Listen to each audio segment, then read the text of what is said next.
can go tell them.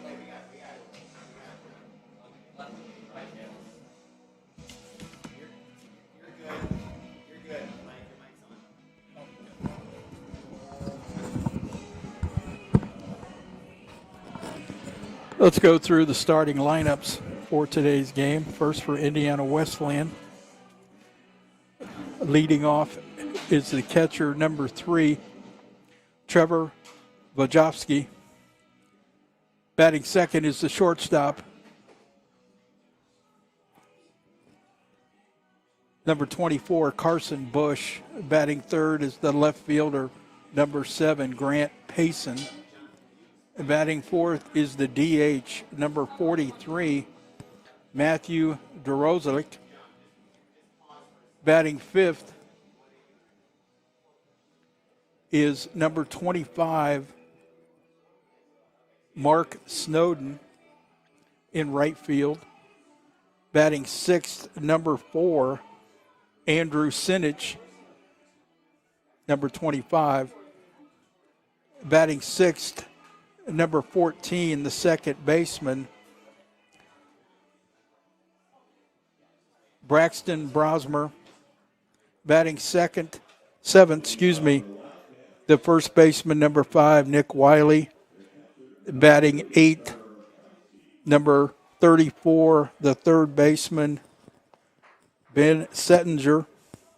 And batting ninth is the center fielder, number 6, Greg Vineyard. So the first pitch from right-hander R.J. Anglin is a strike. Second pitch is a strike. So R.J.'s come out of the house throwing strikes here today. R.J.'s off to a great start. 3-0 on the season. A very good ERA, as the Foresters' team ERA is a 2.08, which ranks number 2 in the country at this point. Here's the 1-2 pitch. There's a ball fouled down the left field line, out of play. And whatever metric you want to look at for Forester pitching, they have done a very good job. Strikeouts to walks, hits to innings pitch. They've just been very, very good so far. And they've really been good at throwing strikes. The 1-2 pitch is high, and that evens the count at 2-2.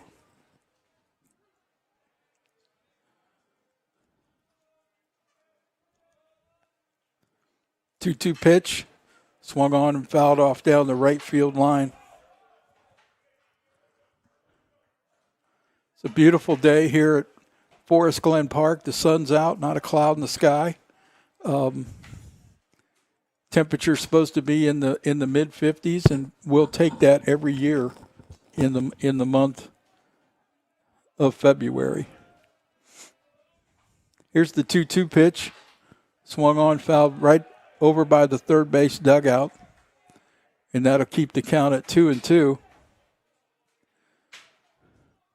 The Wildcats are coached by Matt Baer, who's in his first year, coming over from Anderson University.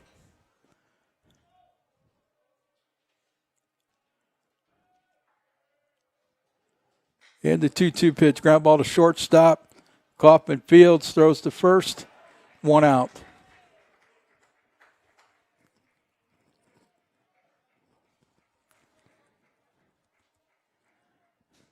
That'll bring up the shortstop, Carson Bush. Bush comes into today's game hitting .372, which is right there at the top in terms of the Wildcats, in terms of batting averages. He's currently second on the team right now in batting average. First pitch, swung on and missed. Fastball on the inside corner.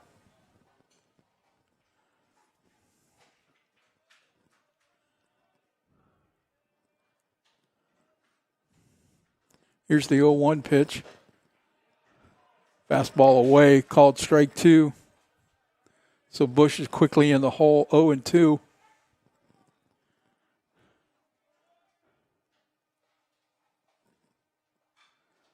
0-2 pitch swung on and fouled off down the right field line.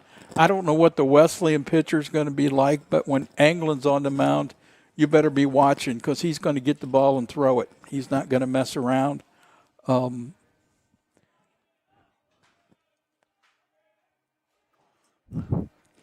Anglin comes set. And the 0-2 pitch, high and outside, ball one.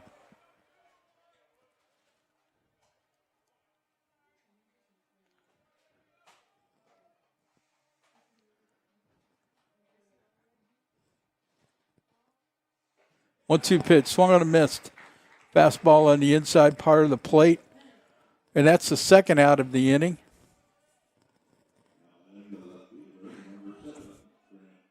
That'll bring the left fielder, Grant Payson, up to the plate. Payson comes into today hitting .333.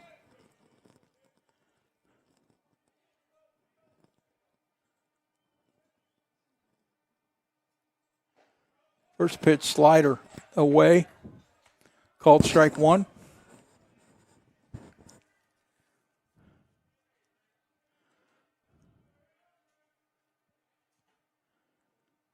Fastball up high. Got the women's softball coach here at Huntington standing behind me. I don't know if he's making sure I do a good job or if he's lost or I'm not sure why, but he's here. So 1-1 pitch. Swung on and fouled. Takes the count to 1-2. Tim's getting ready to take the softball team to where? Florida. Melbourne? Melbourne, Florida. So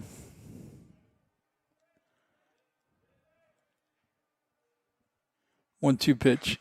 Swung on and fouled off. People always said to me when I took a team on a trip, hey, have a good time. And I'm like, hey, I'm taking all of these college-age kids far away from campus, and I've got to keep track of them 24 hours a day for 6 or 7 days. That's not a whole lot of fun.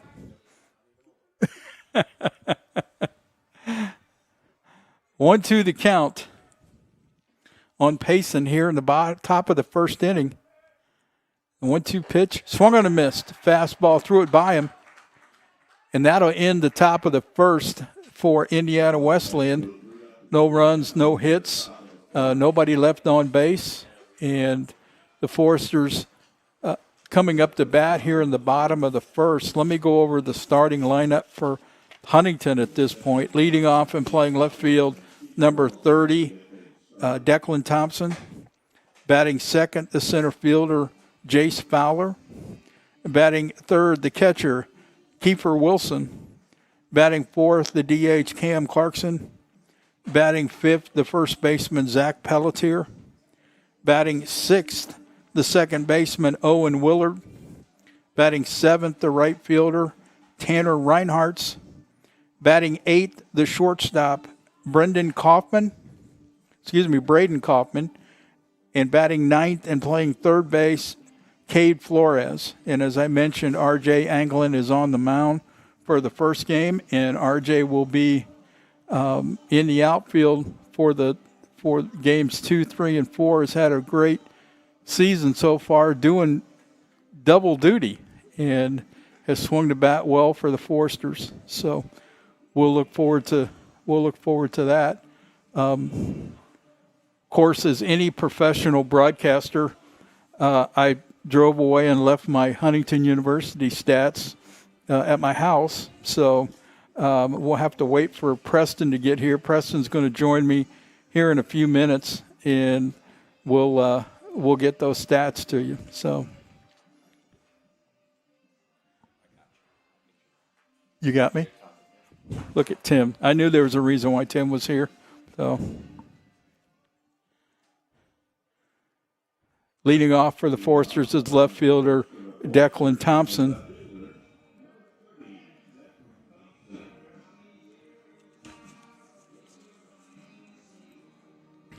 Declan's had a good start to his 2026 season.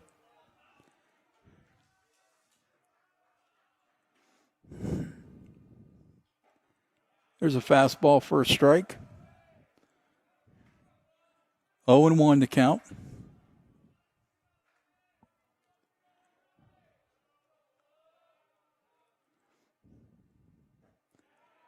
Fastball down low. Count goes to 1-1. I see my cohort in crime walking up to the bleachers, Preston husband. So we're going to turn play-by-play over to him when he gets up here. 1-1 count. Looks like a breaking ball outside. The count goes to 2-1.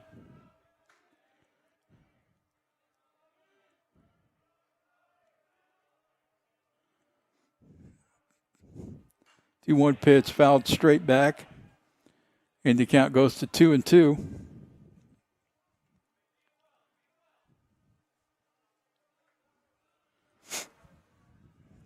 Thompson has played some third base, has played some left field. There's a line drive right at the second baseman. So that's one out in the bottom of the first. That's a good at-bat. Thompson hit a breaking ball hard the other way, and nothing to show for it, but that's the game. Batting second is the center fielder, number 6, Jace Fowler. Fowler was not available when the Foresters went to Kansas and was one of the better players on this team, and the Foresters did not seem to need him. There's a line drive right at the center fielder. So the Foresters need to grab some luck here in the bottom of the first. They've hit the ball hard twice, but it's been right at people. So, well, hey, Coach. It sounds like you grabbed some luck. Are you on? Yeah, I think so. Let's see. Working here. Hello. I think this is, I'll give you the headset when we're done. They need another splitter. That's what they told me. Here's Kiefer Wilson.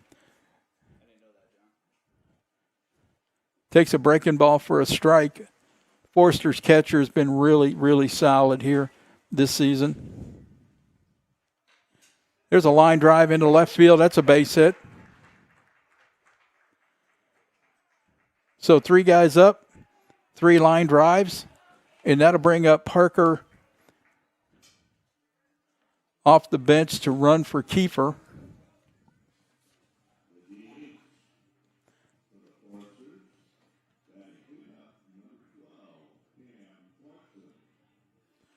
Parker Richard now running at first base, and that'll bring up Cam Clarkson, the DH.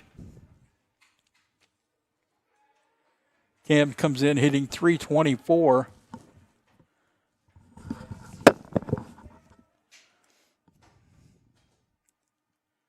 First pitch, looked like a changeup, swung on and missed. Cam had a healthy cut at that.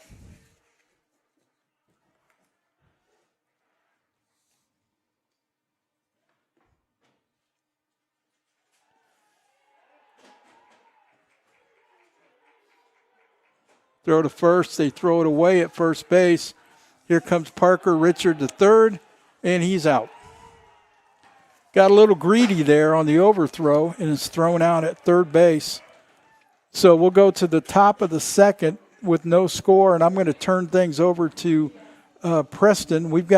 Right now we've only got one headset. So when we get another headset, I'll jump in and give you all the thoughts that I have on the game, which won't mount a whole lot, but we'll see. We're waiting on another headset, as I mentioned. So here you go, big guy.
All right. Hello, everyone, and welcome onto FDN Sports. It's Preston Husband here, Coach Mike Frame, the man the field is named after, taking you through the first inning of today's doubleheader between the Wildcats and the Foresters.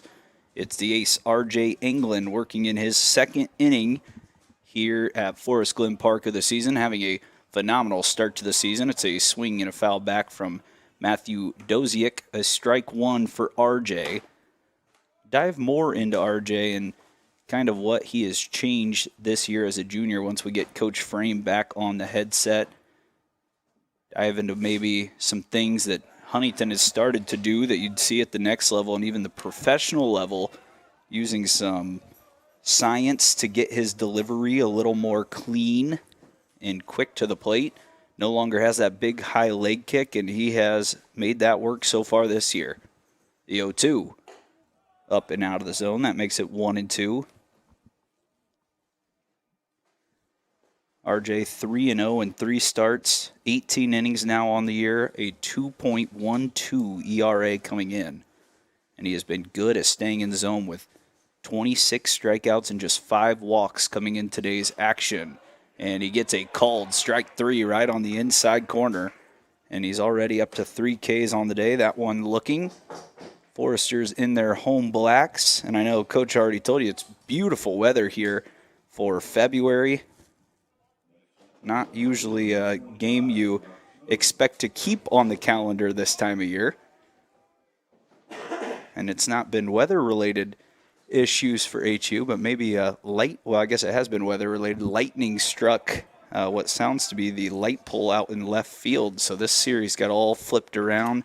Didn't know if they're going to be able to play here at Forest Glen today, but here we are, the home opener on February 27th. The pitch is a check swing. It's a strike anyways, and now it's 0-2. Mark Snowden, the right fielder today for the Wildcats. Wait for the 0-2 pitch from England, and it's another check swing. They will check, and it is going to be ball 1.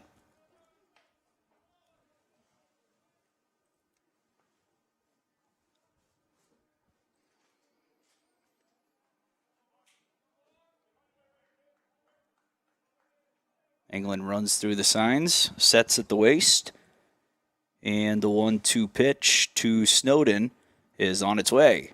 And it's another called strike 3, this time on the outside corner. And England right now has it working. He's been up to, what I've been told by a couple of folks, including head coach Thad Frame, 96-97 one time this year. So that cleaner delivery and quickness to the plate has also added a little more velo for RJ, along with a newly shaped and new look slider that is really a control pitch at this point in his career. And I think that might have been it right there. It's strike 1 on Braxton Brosmer.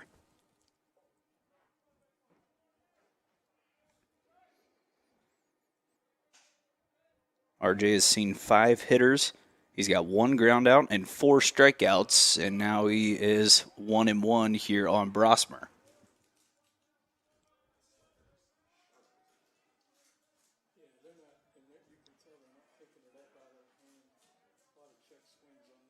England again from the stretch.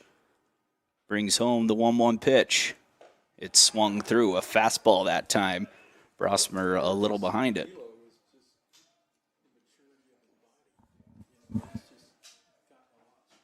Wesleyan comes into today's contest at 6-6. Huntington at 10-1, riding an 8-game win streak, looking to make it number 9. And RJ looking for another K. It's a 1-2. This one's up and in and backs Brosmer off the plate. And it evens up the count at 2-2. 2 down here in the top of the second.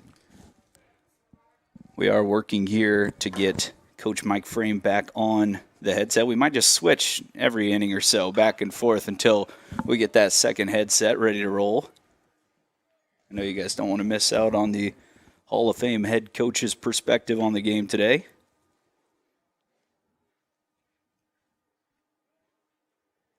England again. Rocks and delivers the 2-2 pitch. Breaking ball popped up right side. Looks like The Foresters will run out of room, and that will fall out of play, and the count holds at 2 balls and 2 strikes.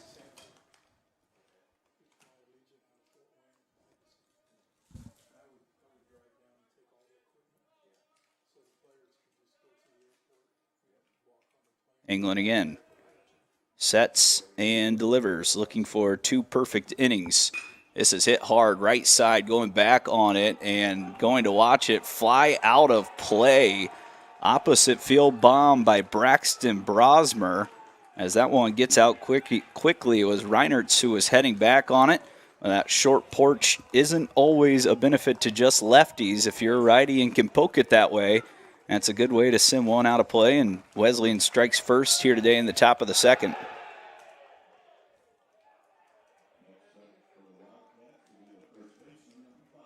That'll bring up the first baseman, Nick Wiley, who's a familiar foe for the Foresters. He's been in a Wildcats uniform for quite some time.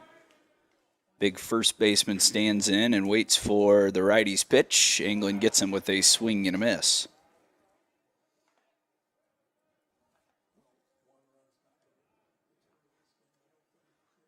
England, ahead of another hitter, delivers the 0-1.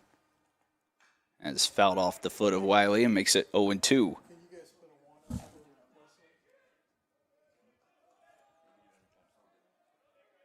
It's an 0-2 count. England looking for his 5th strikeout. RJ's pitch is just low with a good-looking slider. That'll hold the count now at 1-2.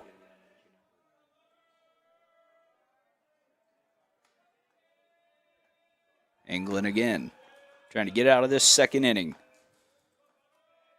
The delivery up too high, and now it's 2-2.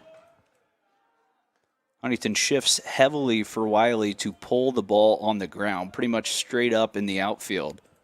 And we saw the opposite of that with Brosmer, who just went opposite field home run as the last hitter.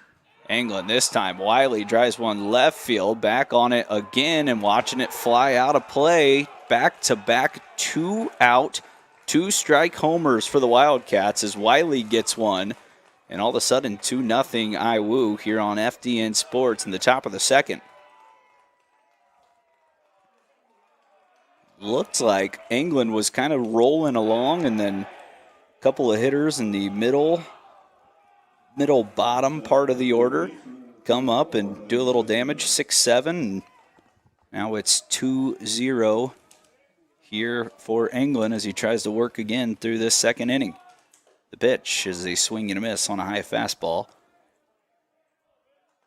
Sitsinger swings through that one. Lefty today is playing third base and waits for the 0-1 from England.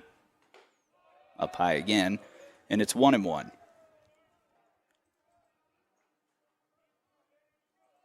Couple of new additions to college baseball this year. The pitch clock out underneath the scoreboard in right center. There's a called strike on the slider, makes it 1-2.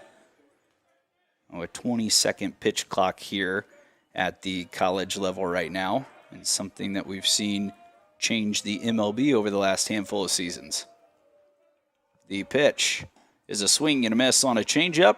That will retire the side, but it's back-to-back solo home runs for the 6 and 7 hitter in the Wesleyan Wildcats. We are going to send it to a short break. When we come back, Foresters looking to get back into this one in the bottom of the second.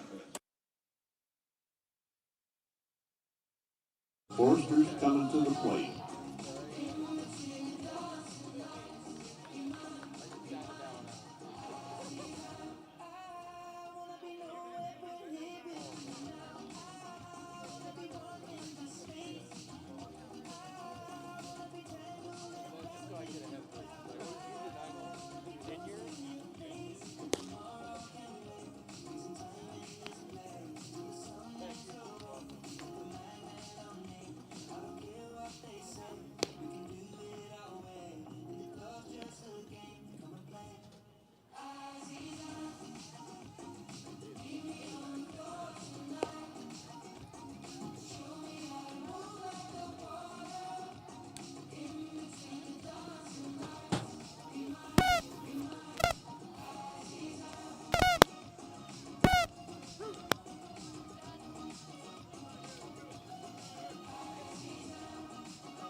Foresters will be their cleanup hitter. Number 12, designated hitter, Cam Clarkson.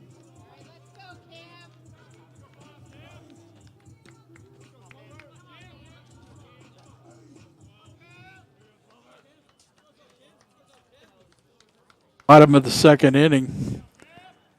Clarkson at the plate, first pitch fouled straight back. Clarkson was at the plate in the bottom of the first when an errant pickoff throw went down the right field line, and Parker Richard tried to go first to third and was not able to, was thrown out at third base to end the the bottom of the first. Clarkson swung on and missed, like a changeup away.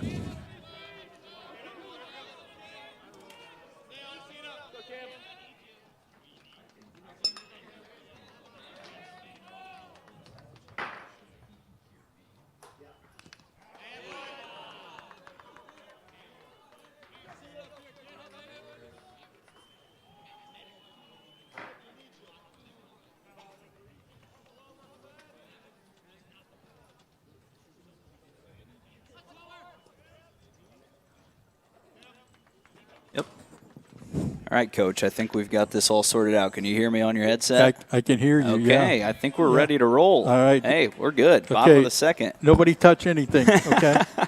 We're ready to roll. So we've got both Preston Husband now and Coach Mike Frame on the headset. It's good to be back with you, Coach. Yeah, it's great to be down here. I've been looking forward to this. I've been watching games on my phone. Yeah. You know, when they're on the road, and obviously, you know, come to practice periodically. So I've been looking forward to seeing them play. Boy, that ball is just smoked. If it's high enough, it's gone, but it isn't. It's off the right center field wall. Cam digging for second base, and he will have a stand-up double. We had discussions last year about exit velocity. That's going to be one of the hardest hit balls we've seen, obviously today, but maybe all year long by Cam Clarkson. Yeah. You know, in the Foresters have had 4 hitters, and they've hit 4 balls right on the Right. screws. Obviously, they're behind 2-0, but they've had good at bats so far. So Cam is in scoring position here to start the bottom of the second. That'll bring up Zach Pelletier, who is today's first baseman for the Foresters. Batting right-handed, takes a first pitch strike right at the knees. Pitcher Cam LaFuse, excuse me. I think we saw him here last year in one of the games against the Huntington Foresters. Yes. Is a 0-1 pitch. Pelletier pulls it left side. That's scooped up by the third baseman, thrown over in time. So not a productive out there by the Foresters. Campbell stay at second. And Huntington has 1 down, and that will bring up the 6-hitter, Owen Willard. Now batting for the Foresters will be the second baseman, number 24, Owen Willard. This Huntington team has scored a lot of runs through their first 10 games, averaging right around 10 runs per contest. They have not played in 2 weeks, though, 2 weeks to the day it has been since they've been in action. So trying to get through maybe that little slow start that you might have after 2 weeks off. You're expected to play a series here, what was it, last weekend? And Yeah, they were supposed to play St. Ambrose out of Iowa, and just weather didn't cooperate. this ball's hit hard right side as it chases back the right fielder. It's off the wall and gets by him. Clarkson is going to be held up at third base. He had to hold on that to make sure it wasn't going to get caught, so it wasn't bad base running. Just another hard hit ball there as Willard has a double and now 2 in scoring position, and Reinertz can tie it up with a base hit. Yeah, Cam did exactly what he needed to do. He's got to see if that ball's going to be caught or not. So that's good base running. So Reinertz now steps up to the plate, 1 out. Wesleyan, interesting enough, Coach, bringing their infield in here already, as LaFuse will set and deliver a first pitch strike there again on the inside corner, right at the bottom of the zone.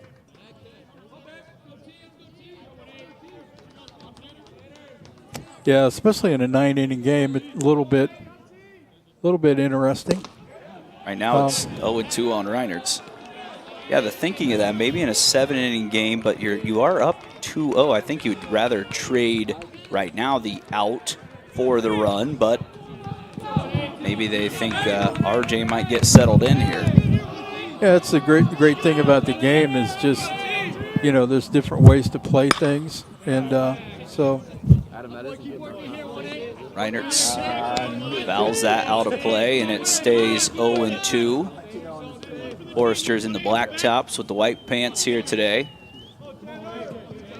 Trying to get their first run or two here at Forest Glen Park on the young season.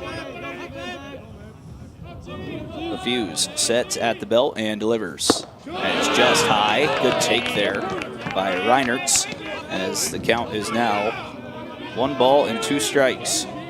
Reinertz has had a good start to his freshman season.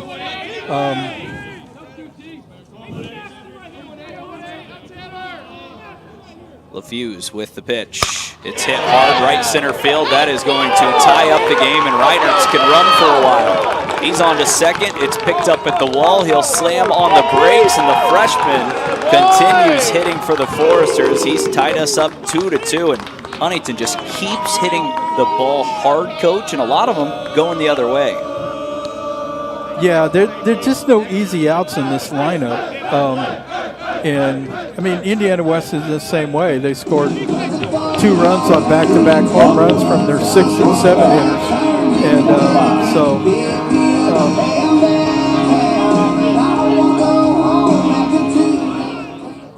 I hate walk-ups. So. It's a little noisy here. It is. Press box today, as it's a 2-2 game. Braden Kaufman takes a slider away. Yeah, Reinhardt's had come into today hitting 345 and, had that 3 home run on 3 swings game down in Georgia to start the season.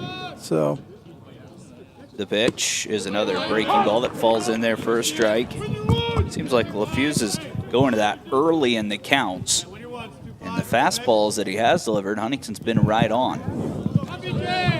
Yeah, and to your point, a lot of hitting the ball the other way, which is a good sign early. There's another breaking ball. This time it's low, and it's 2-1 on Kaufman. 3 extra base hits. That's something that Thad was telling me when they came back from their trip from Mid-America Nazarenes. We're not slugging quite yet, but we did just play in a stadium at Mid-America Nazarene that was a lot like Kauffman Stadium, the Royal Stadium. It was huge outfield, long walls, so he believes the slug will come for this team, and they're not hitting it out of the park here yet, but they're hitting it very hard for extra base hits. Yeah. 2-2 pitch to Kaufman, and he takes a strike 3 called right at the knees as LaFuse picks up his first K of the day, and now Huntington's got to go with 2 outs with Caden Flores coming up to the plate. Now batting. I'm assuming The third baseman, Coach number Frame 13, has Caden Flores. ran you through the 3 pillars for this season. Have you heard that term yet? Okay. Yeah, too many times. But no, I'm just kidding. I've heard that a lot. So far, so good today. That's their first strikeout. So the 3 pillars, and correct me if I'm wrong, Coach, I've only heard it one time. It sounds like you've heard it a lot. Yeah. Is dominate the zone at the plate, which means don't strike out, walk, find your way on base any way possible. Dominate the zone on the mound, don't walk people, strike them out, which they've done an excellent job at so far. And then the third one was make the routine play. Yeah. And so far they're fielding, I believe, around 98% of the attempts they have had. So it's been pretty elite at that as well. Yeah, that coming in today, they were ranked in the top 20 in batting average for a team, ERA. I think they're number 2 in the country, ERA. And then fielding percentage. And yeah, I know they've worked hard on that, and they've worked hard on that in practice, to take that into games. So Flores will wait for the pitch, swing and a miss as that fastball got by him, and it makes the count 2-2. So Cade moving over to third base a little more this season. Just have to find a way to get him in the lineup. Thompson was playing third base, and Ankenbrock was playing left field to start the season, and Johnny struggled a little bit in terms of, struggled a little bit at the plate. He's going to be a great player, but he just struggled a little bit. And unfortunately, this time of year, your best players have to play in league games.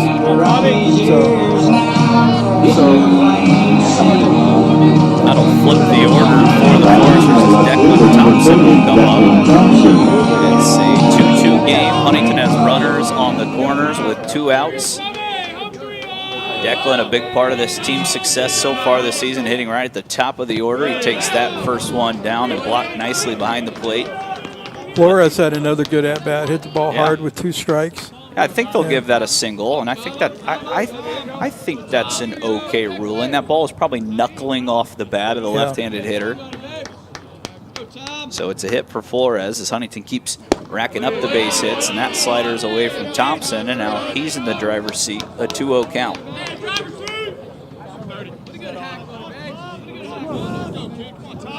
Just in the bottom of the second, Iwu got 2 in the top of the inning. Huntington has responded with 2 of their own to tie it up. And that fastball catches the bottom of the zone. Snap throw down to first. Wiley puts it on Flores a little late. These guys haven't ran a whole lot this season. I don't know that they have a lot of, obviously Parker can run, Cade can run, but Declan can run a little bit, so. Declan hits it right side. Wiley catches, steps on the bag, and that will take care of the Foresters. But they do hit around a little bit here in the bottom of the second. They tie the game up at 2-2, and it will take us to the top of the third. We'll take a really short break, come back, see if RJ Anglin get back in the groove here on FDN Sports. We're all tied up at 2.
We're here in the good response by the Foresters after they found themselves down 2-0. They bounced back, and we talked about that when I coached that you want to try to answer runs, and you want to try to hold the other team when you score. So now this is a situation where Thad would refer to this as a shutdown inning.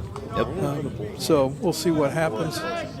Huntington trying to do just that with their ace on the mound. RJ, 2 innings, 2 earned runs, 5 strikeouts, no walks so far, and his first pitch is fouled away by Greg Vineyard.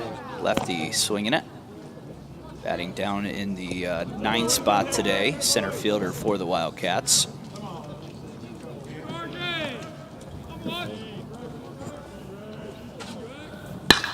This one's hit hard right side again, and again tracking back are the Foresters outfielders. It is the 3rd solo bomb already for the Wildcats in the 9-hole this time. Vineyard strikes and puts Iwu right back on top. RJ's just up in the strike zone, and I don't care how hard you throw. Wesleyan's a good team. They've played good competition. They've seen good pitching, and So Now batting, they're just putting good swings on catcher, a leadoff fastball man that's for the up in Wildcats, the number zone. 3, Trevor And Bukowski. so got to make some adjustments there. That'll flip the lineup over for Indiana Wesleyan, who went 1-2-3 in the top of the first. Since then, Wildcats having some good swings. Slider there gets the hitter out in front. RJ ahead here to start the leadoff hitter, Trevor Bukowski, 0-1. Second pitch, same result, same pitch, a slider down. And Bukowski swings right through it.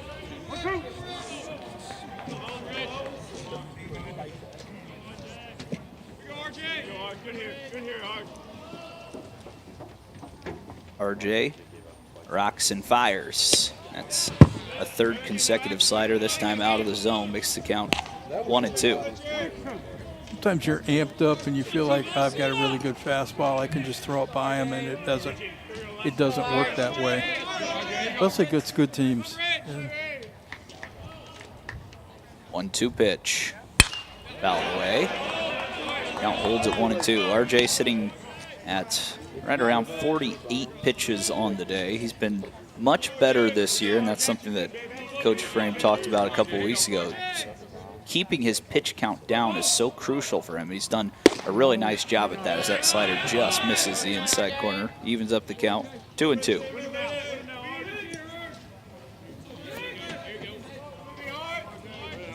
you want to try to average around 15 pitches an inning if you can. And so RJ's a little above that right now. Nice play out there, but not in time. It's an infield single for Bukowski.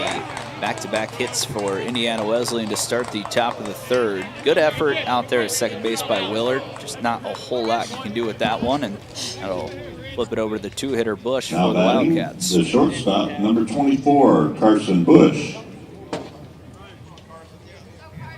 I don't know what to usually expect this time of the year, Mike. It seems like you could have these high-scoring affairs, but I feel like typically, and that's what I think's made this Huntington start so successful, is the bats are usually behind the arms this early in the year, but today the bats look quite comfortable on both sides. Yeah, and the Huntington bats have been, I mean, obviously I haven't followed Indiana Wesleyan other than just scores, but for a Huntington standpoint, they've swung the bat really well in the early part of the season. RJ back to the plate. That one's out of the zone, and it's 1-1. Sometimes, starting in the fall, if you have a pitching staff that you feel like is going to be really, really solid, the work that you do with the pitching staff also helps the hitters. All right. Because they've got to see those guys every day. 1-1 pitch from RJ. Swing and a miss at a high fastball. Snap throw. Good job down there at first base. Not going to feel good. Might leave a bruise for Pelletier, but he kept it in front of him. Kept Bukowski standing over at first. Bukowski's interesting. He's a 5'9" catcher, and they'll leave him out there to run. He's a pretty good athlete. Showed off the wheels on that infield single. Yeah. 1-2. Lifted right side. Roaming over comfortably this time, making the catch right on the line is the right fielder today, Reinertz, and that is one away now in the top of the third.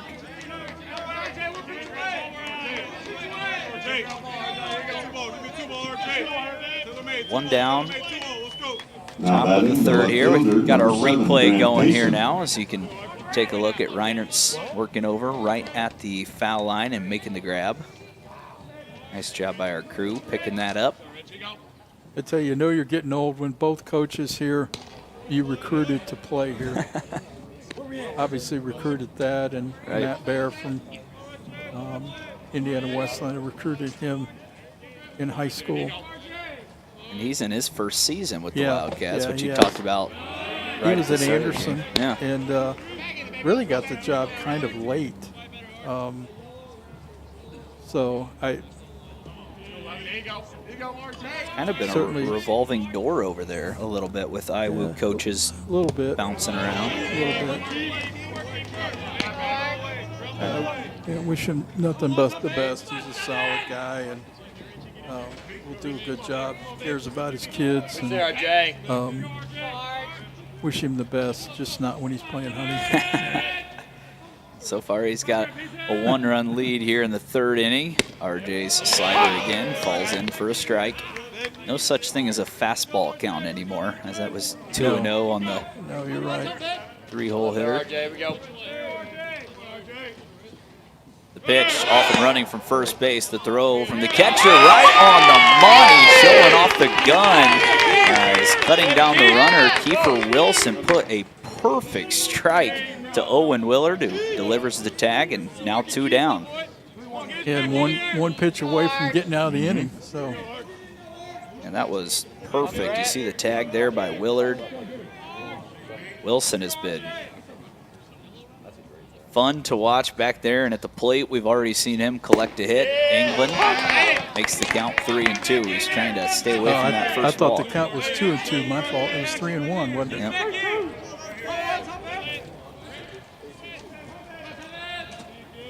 The full count pitch from RJ is low, and that is his first walk of the day, as Payson will head down to first. That throw there by Wilson now looks even bigger because now you've still got the 2 outs, but you do have to work around the 4. Now batting the DH, number 43, Matt Drusley.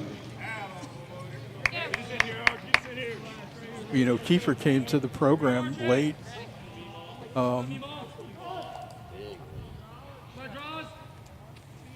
He was at Oakland City, and Oakland City went to the College World Series, the NAI World Series last year, and then he decided he wasn't going to stay. But Kiefer had visited here when he was in high school, and I remember meeting with him and his mom. That ball hit him. Looks like Wilson got the worst of that. Sometimes that happens. The hitters won't get as bruised up, but the catcher got it off of his throwing hand as he tries to shake it off. It's back-to-back freebies from England now. Next up, the right fielder, number 25, Mark And Snowden. to your point, throwing that guy out at second base on the stolen base attempt is even bigger now. Brings up Mark Snowden, playing right field today for the Wildcats. That pitch count now creeping up a little bit on England. Sits at 62 after that hit by pitch. RJ trying to get his team back to the plate. Slider catches the bottom of the zone. That call has been there today. It looks low, but I will say it's been consistent. Yeah, RJ's pitch count is a little high at this point. We'll see how that goes. That one's called a ball as it's 1-1. Snowden, his first time up, was a strikeout victim, 1 of 5 for England today. Here comes the righties, 1-1. Up and in. Another one tight to a right-handed hitter, and it makes it 2 balls and a strike. Well, it seemed like RJ was in a groove after the first inning, but then he's struggled since then. Sometimes they'd say that first inning's the toughest, and he made it look the easiest so far. He's struggled with location, getting the ball where he needs to get it.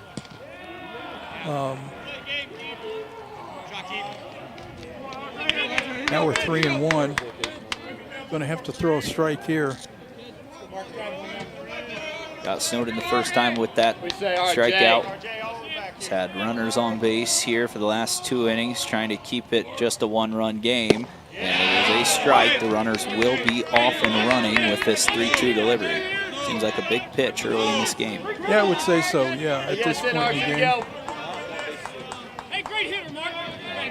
RJ looking to get it out of trouble. The junior's pitch is called strike 3 again. That low strike benefits the Foresters, and it gets RJ out of trouble. Strikeout number 6. We send it to a short break. We come back. Huntington has more work to do at the plate. 6 men to the plate. Score 1. We move to the bottom of the 3rd for the Foresters with Jace Fowler, Kiefer Wilson, and Cam Clarkson to get things going.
Back here at Forest Glen Park, Mike Frame Field. It's Mike Frame himself alongside Preston Husband. I want to say hello to a couple of our listeners and viewers today.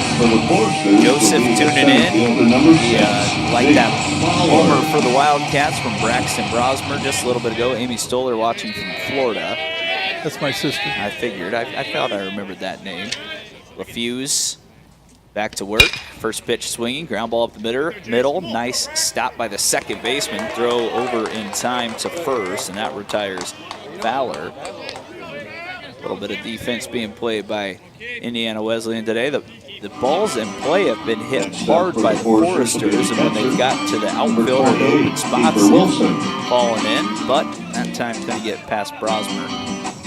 Yeah, they've had good at-bats, and that's, you keep a quality at-bat chart that doesn't necessarily look at results, but how hard you hit the baseball, do you hit situationally, do you hit with 2 strikes, that kind of thing. And Foresters so far have swung the bat pretty well. The pitch from LaFuse is outside. Wilson, his first time up, singled through the left side. He did come around and score in that inning.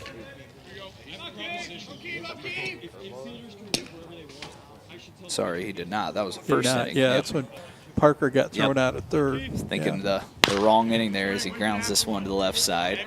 I want to say hello to Joseph, who is tuning in as well, Wildcats fan, checking out the action. If you're watching today, you can go right to the YouTube stream, type in where you're watching from, tell us who you're watching. We'd love to say hello.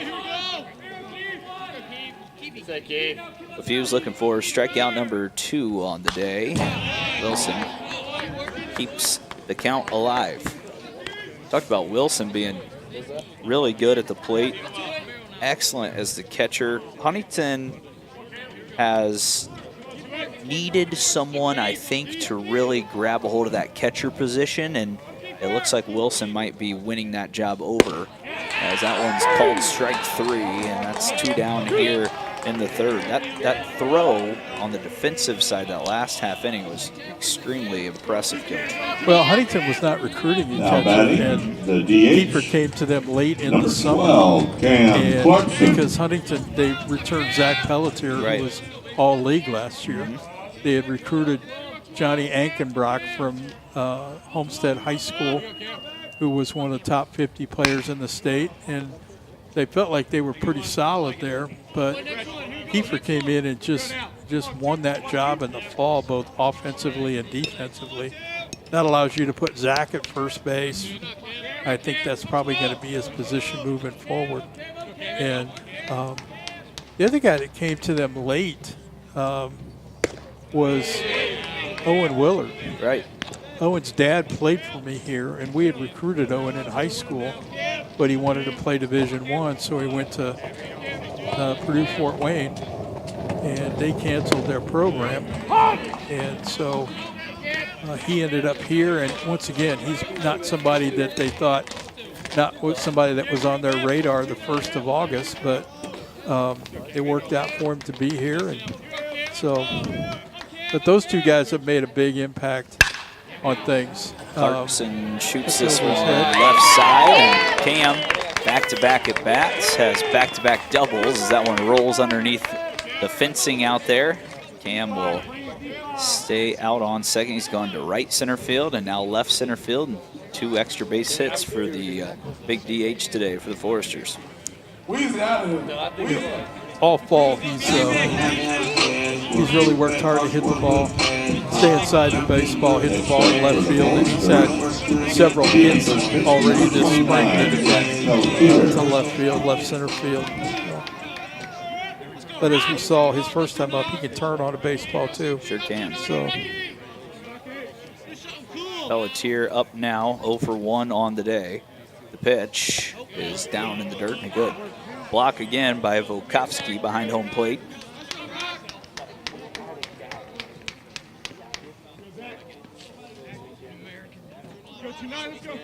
Huntington trying to tie it up again. 2 in the top of the second for the Wildcats. Foresters responded with 2 of their own in the bottom of the second. Bukowski this time loses it. Now Cam caught out, throw down to second. Sails into center, but Stay there. yeah, Clarkson would have stayed at second base. Already made 1 out on the bases today of the Foresters. Appreciate the thought, but just stay there, Cam. So, Kind of got caught in no man's land there for a second. Bukowski, if he would have quickly hopped up and made a throw, it probably could have been a close play. But one sailed over the head of the second baseman. Counts 2-0 for Pelletier. The pitch is low, and now it's 3-0 for Zach.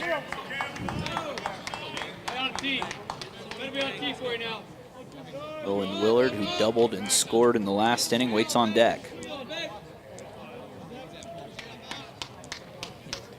LaFuse with the pitch, 3-0. It was right there, and it's called a strike.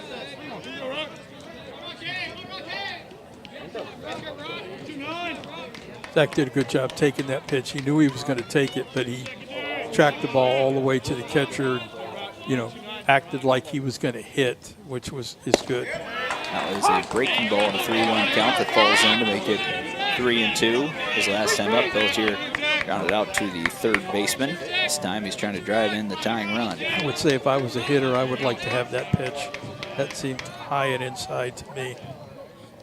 Full count delivery. LaFuse, another breaking ball. It's in right center field. Coming in on it and able to make the grab to retire the side is Snowden. We have played 3. It is 3-2 Indiana Wesleyan. And we'll go ahead and just send it to one more break and come back. RJ England heading back out to the mound for his 4th inning of work on Foresters FDN have no Sports. runs on 1 hit. They lead 1. We played 3. With the Wildcats leading the Foresters 3-2. It's moving back.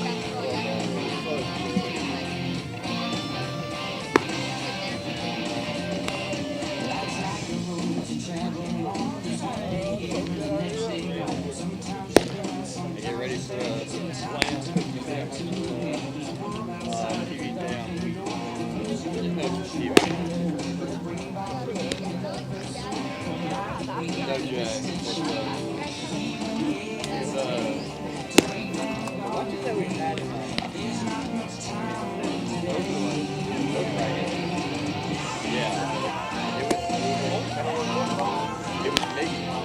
Back here for the top of the 4th. It is a 3-2 advantage for the Indiana Wesleyan Wildcats here on the Forester Digital Network. First time we've been able to bring you baseball action so far this season. Huntington plays from behind. Still less than halfway through this game. Coach, I was kind of talking when we were sharing the headset back and forth about the growth of RJ England and some of the things that he has done to make his delivery a little cleaner. But it sounds to me like Huntington's using some newer technology and some mechanical work. Is that the right term that they've been using to get him back on track? Yeah, they've got a young man who's kind of doing an internship and is working with that with the team. I think it's a combination of things with RJ. I think for the first time since he's been here, he's healthy, which he doesn't have knee problems. Which, when you're healthy, obviously it's good to play the game when you're healthy, but it also allows you to get in the weight room and get stronger. He's such a competitor that he wants to be good. He wants to be as good as he can be, and so.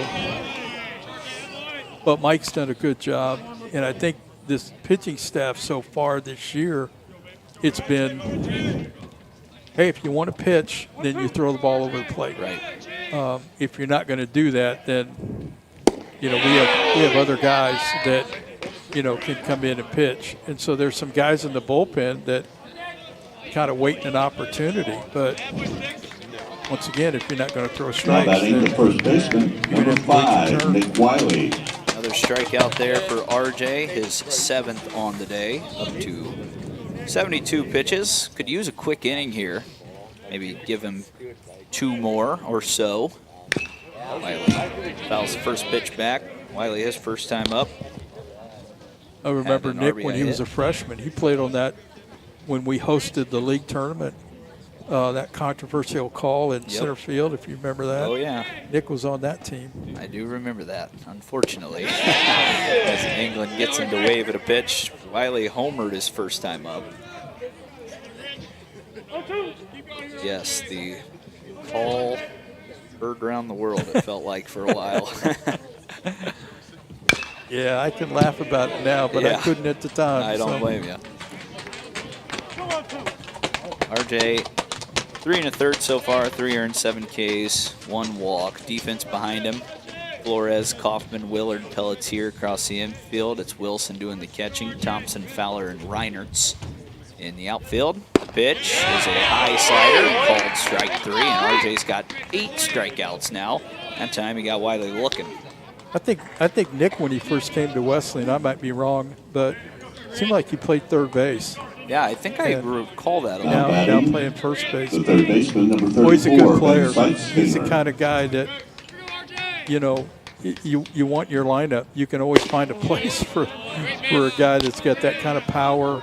He's a good athlete, and I'm surprised that Coach Greg Tonigal hasn't called him up yet. Their head basketball coach is 6'6", 240, so Yeah. he could play a little 4 for him as well. yeah, I think he probably played in high school with Yeah. that kind of size.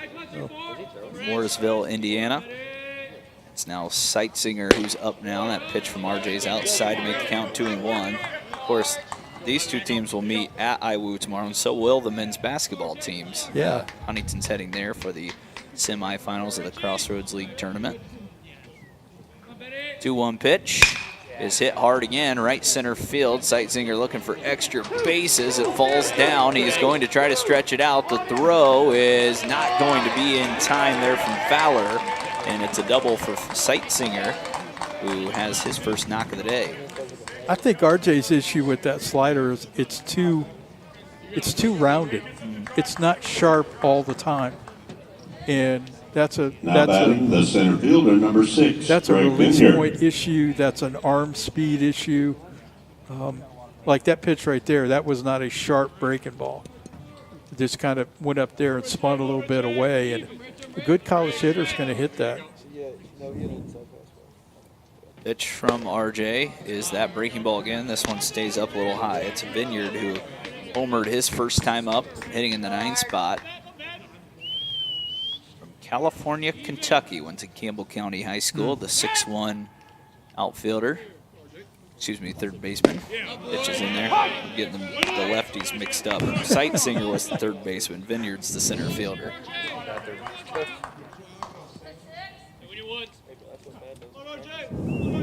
It's a 1-1 count here for RJ England, a runner in scoring position for the Wildcats. They're trying to add on to a 1-run lead, and it's a good breaking ball that time. A little more bite to that one, makes it a 1-2 count. See Bryce Decker here today.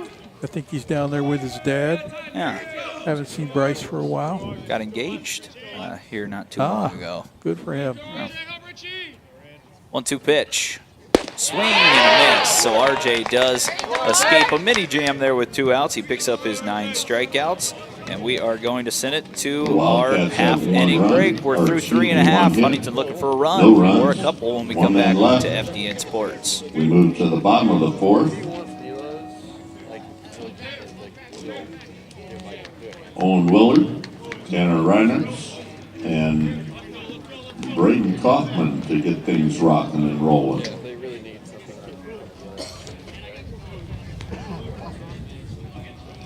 You didn't do it today, but like, well, y'all fired me. Like, he doesn't actually and direct your attention to the left. You'll find a flag. So you will stand your end and everybody else. He just like throws it in his hand. About the guy.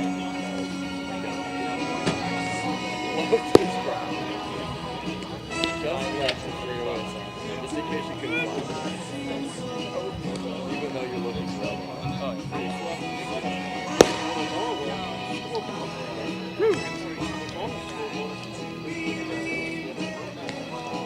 Back here for the bottom of the fourth. It is a 3-2 advantage for the Wildcats here on FDN Sports. Huntington will have up at the plate Owen Willard, Tanner Reinertz, and Braden Kaufman. Foresters here. 6, 7, 8 for the Foresters, who have had some good at-bats. Willard is first time up behind a double off the right field wall. Looking to keep his perfect day going.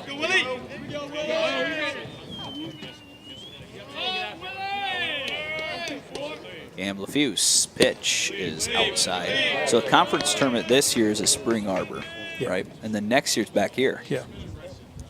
Got it marked on my calendar already. I had a blast doing that a few years ago. That was really Guys, I tell you what, we did a great job with that. See if this one gets down as Wiley chases. It's a foul ball, 1-1. You know, I've often thought about asking Adam, tell me, what if I were to grab minimal equipment and go to away games and just broadcast the games through radio, whatever. I don't know if that's even possible, but I mean, especially with schools that have a press box. Right. You know, Taylor does, Wesleyan does, Marion does, Grace does. Yeah, Grace just built a new one, correct? So that way we could keep people abreast on what's going on. Right. 1-1.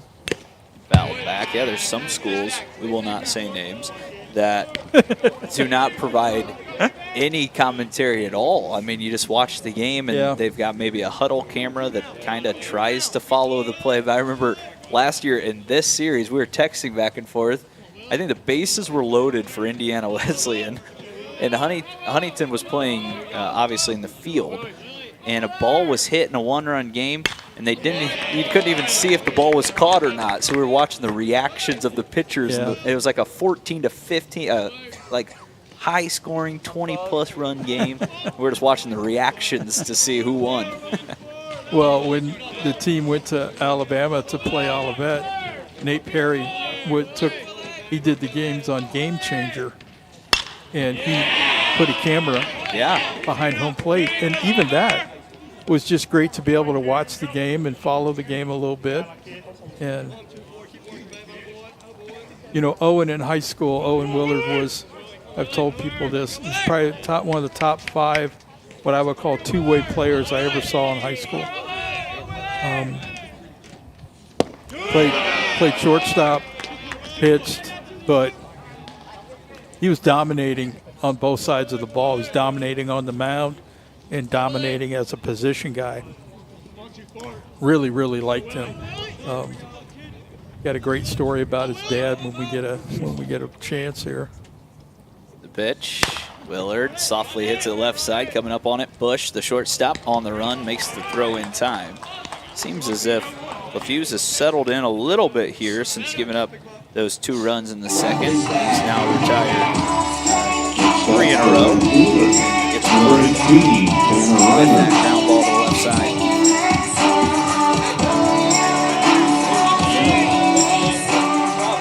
I want to say hello to Trevor Vokovsky's grandma watching from, I may not say this right, so Coach, maybe you know it. Cuyahoga Falls, Ohio. Cuyahoga. They gave me a pronunciation guide for last names, not cities in the U.S. I was doing the starting lineups before you got here, and I didn't have that. Oh, and so guessing? I'm trying to make it up as I go. Right. And I got to send that to you. That's bad by your partner. I should have sent that over to you. That's okay. I had my stats for Huntington that I had printed off, and I left them on the kitchen table, so not very prepared. That's all right. 2-0 count. Reinertz takes one tight for a strike. Reinertz is responsible for both runs for HU today. He knocked in Willard and Cam Clarkson with a 2-run double back in the 2-run double back in the second inning. Here's the pitch. It's outside. I think we have one more in here as well. Got someone tune in saying they're Aiden Reiser's #1 fan. And Keithstown 58 saying good afternoon, everyone. So Thanks for letting us know where you're watching as this one's grounded through the left side. Reinertz continues his nice start to the day. He's 2 for 2 now with a double and a single here in the bottom of the fourth. See if Huntington can manufacture something here with the 8 and 9 hitters at the plate. Yeah, Braden Kaufman struck out looking his first time up. Kate Flores to follow. Can't believe this weather. It's just been excellent for this time of year. Can't ask for anything else as Kaufman grinds it right side. See if Wesleyan can turn it into 2, and they do. They go 4-6-3. Nice turn by Brosmer and Bush. Wiley at the end of it. Huntington threatens with 1 out, but a twin killing for the Wildcats will take us to the 5th inning. We'll take it to another short break. Be back in just a few seconds. See R.J. England into his 5th inning of work. We've played 4 here at Forest Glen Park, and the score remains the Wildcats 3 and the Foresters 2.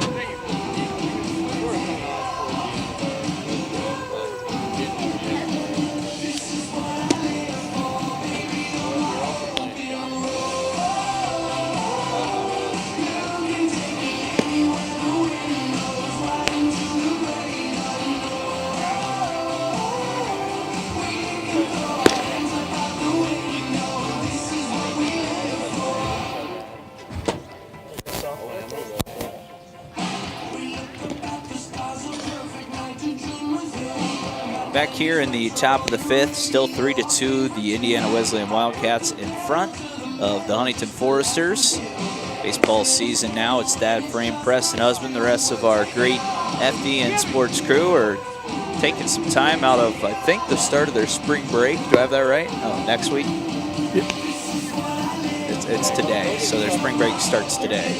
Looks like Huntington's got a change in left field. They do. They've got a lefty thrown out there. Yeah, whoever that is. That may be Owen Immel. Oh, yeah, he was one of the players they missed, I believe. Mid-American Nazarene with some sickness, right? No, that was Jace Fowler. Okay. But Owen has had some shoulder issues, so I'm kind of surprised that he's out there. I don't know if something happened with Declan Thompson. I don't know. I don't recall seeing anything with Declan that looked concerning. Pitch from England. Popped up. See if this is a quick out for him. It looks like it should be. Camping underneath it. Reinertz with those sunglasses on makes the grab. 1 pitch, 1 out. That is exactly what RJ's looking for. Yeah. That was Volkovsky who lifted that one into the sky. Shortstop, number 24, Carson Bush. Carson Bush, the shortstop. I wonder if there was somebody I can talk to in the dugout about Thompson. Carson Bush 0 for 2 today. First pitch, fastball, called a strike. Carson, a shortstop from Greenwood, Indiana, played at the big high school, Center Grove, in his freshman year. Well, nice young players here for this Wesleyan team. That one skipped off the turf and makes the count 1-1. Yeah, it does. England at 86 pitches. Looks like there are some bodies getting stretched out in both bullpens, at least in the last half inning. Someone was working down the right field line. Flores showing off that middle infield work with the glove, but then the throw was too short. And it's a base runner here for Bush with 1 down.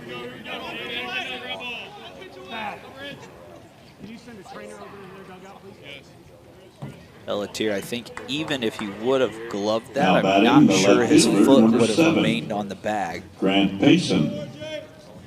So it's a base runner, 1 down, top of the 5th for the Wildcats. They're right in the middle of their orders. Grant Payson, the left fielder, hitting 3rd, steps back up to the plate. The pitch, fastball again. RJ's started a lot of these hitters this time around with the fastball early in the count. What are you giving that last play, Coach? Here. I know he had to move a ways to get to the baseball, but that should be an out at first base. 1-1 now on Payson, who's 0 for 1. Struck out his first time. He walked his last time.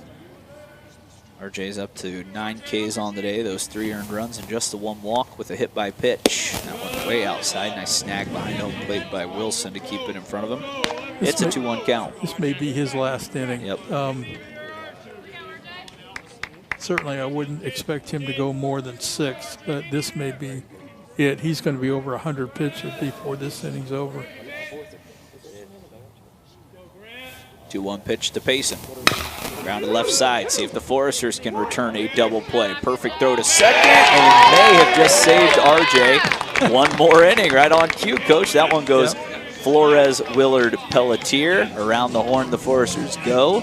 RJ gets out of trouble again, and we are halfway through the game with Huntington down 1. We'll go ahead and just keep it here during this break. You know, I was mentioning Owen's dad played for me here. Played on my first team Move to the here. bottom of the fifth. We took a team to Florida that year. We had 14 players, and we were going to play 8 games in 5 days. You're just like, what are you doing? But we played a team, the Masters College out of California, and we beat them 1-0. And Aaron threw a complete game. And their coach came up to me afterwards, and he said, you know what? The good news is we had every pitch that you guys threw, we knew what it was going to be. We got your signs. He said, the bad news is we couldn't do a thing with it. That is wild. Aaron was really good, and he was a good coach. He coached it up at no, it's not Eastbrook. Side. Yeah, East Side. Coached baseball there. Went to a state championship. Coached softball there. Same thing. Was the AD there for a long time. So Owen's older brother, who we recruited as well, went to PFW will be as well. third baseman number 15. Am I wrong about that? Do I just know it's Kate? Yeah, it might have been. I can't remember his I'd first name. have to use my computer to use a little. Aaron, if you're listening, text us and tell us what. Was it Cade, your oldest son? I can't remember. That name sounds familiar in the baseball world to me, but maybe there's just another one out there.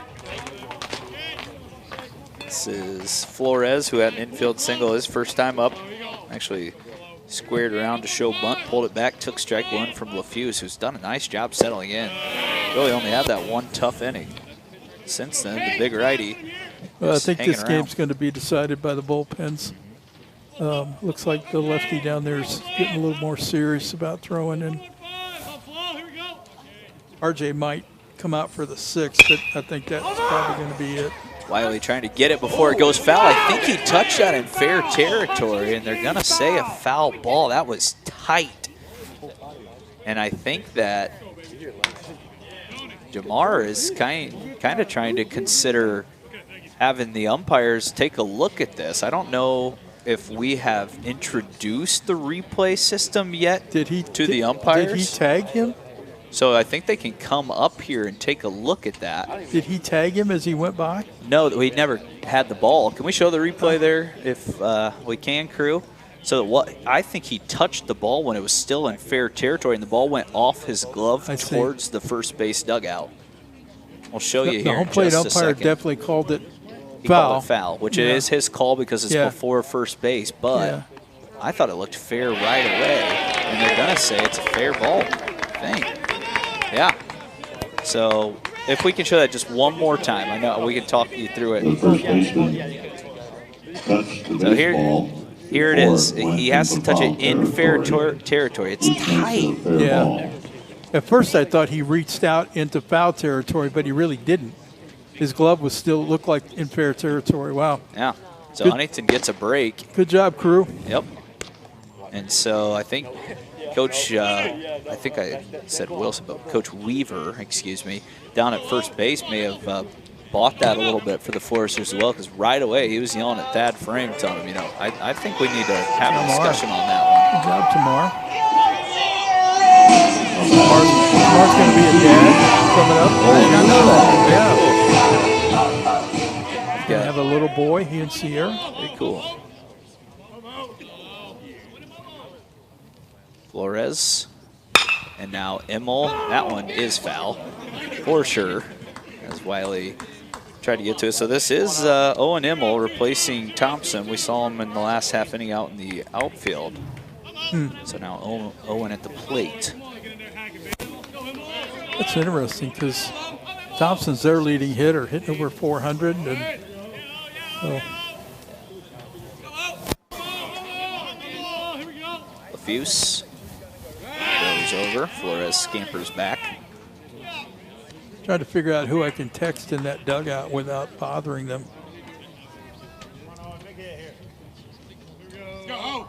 Even if one of the trainers maybe could give us a little update as well.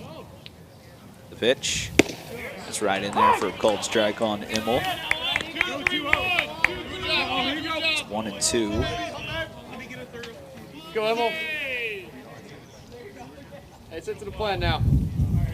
Lafuse has only struck out 2 today, looking for number 3 in the bottom of the 5th. The pitch outside. Flores getting a very healthy secondary out there, thinking about moving on any dirt ball read.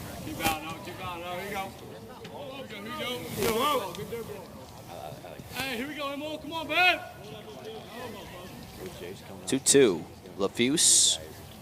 Home to Immel, and there goes Flores. Throw down to second is in time, and Indiana Wesleyan erases that leadoff man. Flores is caught stealing as Volkovsky shows off his arm. Both catchers now have caught a base runner on the move.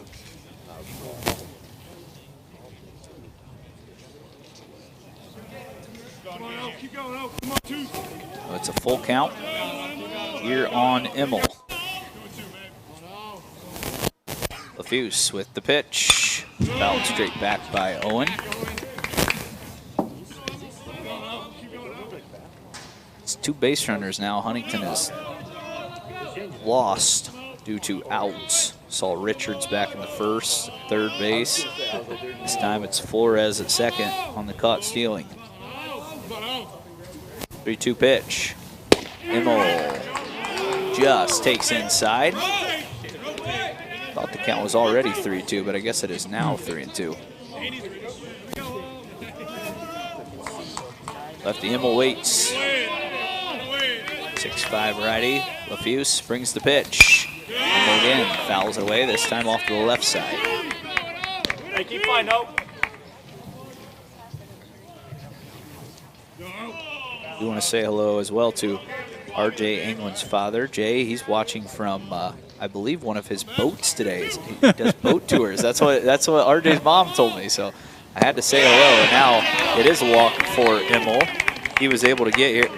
He was unable to get here because of all the time changes and different things going on. That's why I was fashionably late today as well, Coach. That 3:30 start time would have suited me better, but it works as well.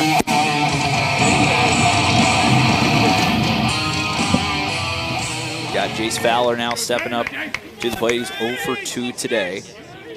Transfer in last year from Indiana State. I believe he ended up technically redshirting last year, correct? Stayed under the limit. He hurt his shoulder in the preseason workouts. And with the new rule, you're able to play, I think it's 10 games. Right. So he came back and played a little bit. Yeah. Shoots this one left side. That's going to roll at least down the line, not get all the way to the wall. Huntington's going to have 2 in scoring position as Fowler goes the other way. And now HU in business with their 3-hole hitter Wilson coming up. Fowler, he's just kind of a different type of player and personality. He's a different kind of person. Yes. We had him once last year. But I tell you what, he's really bought into Huntington University and what they're all about. And, you know, he came here on a scale of being a follower of Christ, scale of 1 to 10, about a minus 14. And he's really come a long way. He and I have had a lot of conversations, which I appreciate. And he's last year I asked him when he got hurt. I said, so what does that mean? I know you're new here and that kind of thing. And he said, this is my home. This is my family. I'm not going anywhere. And it really, really kind of warmed my heart, Yep. To hear that. And, but yeah, he marches to the beat of a different drum. He does. Yeah. Yeah. He's fun. He's fun, though. And he's a great player. And last year in those games that he did play, it changed the look of the lineup a lot. So Stepping to the plate, now he's a Keeper Wilson. full-time starter. And only a sophomore. yep. Came from Indiana State. That's right. Yeah. But Jay stands out at second, and out at third, it was Immel who worked a great at bat. Now it's Wilson trying to knock him in. First pitch, swing and driven, right side, going back on it and looking up and watching it fly. Snowden has no play, and the freshman Wilson goes yard the other way, and Huntington back in front by 2.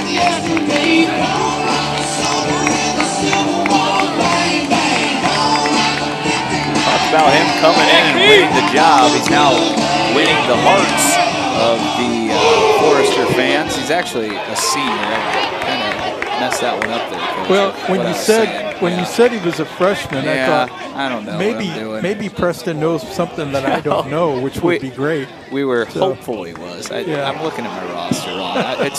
It's first game day mess ups here today. So the senior, I should say. The only thing that ruins is my ability to put it on social media.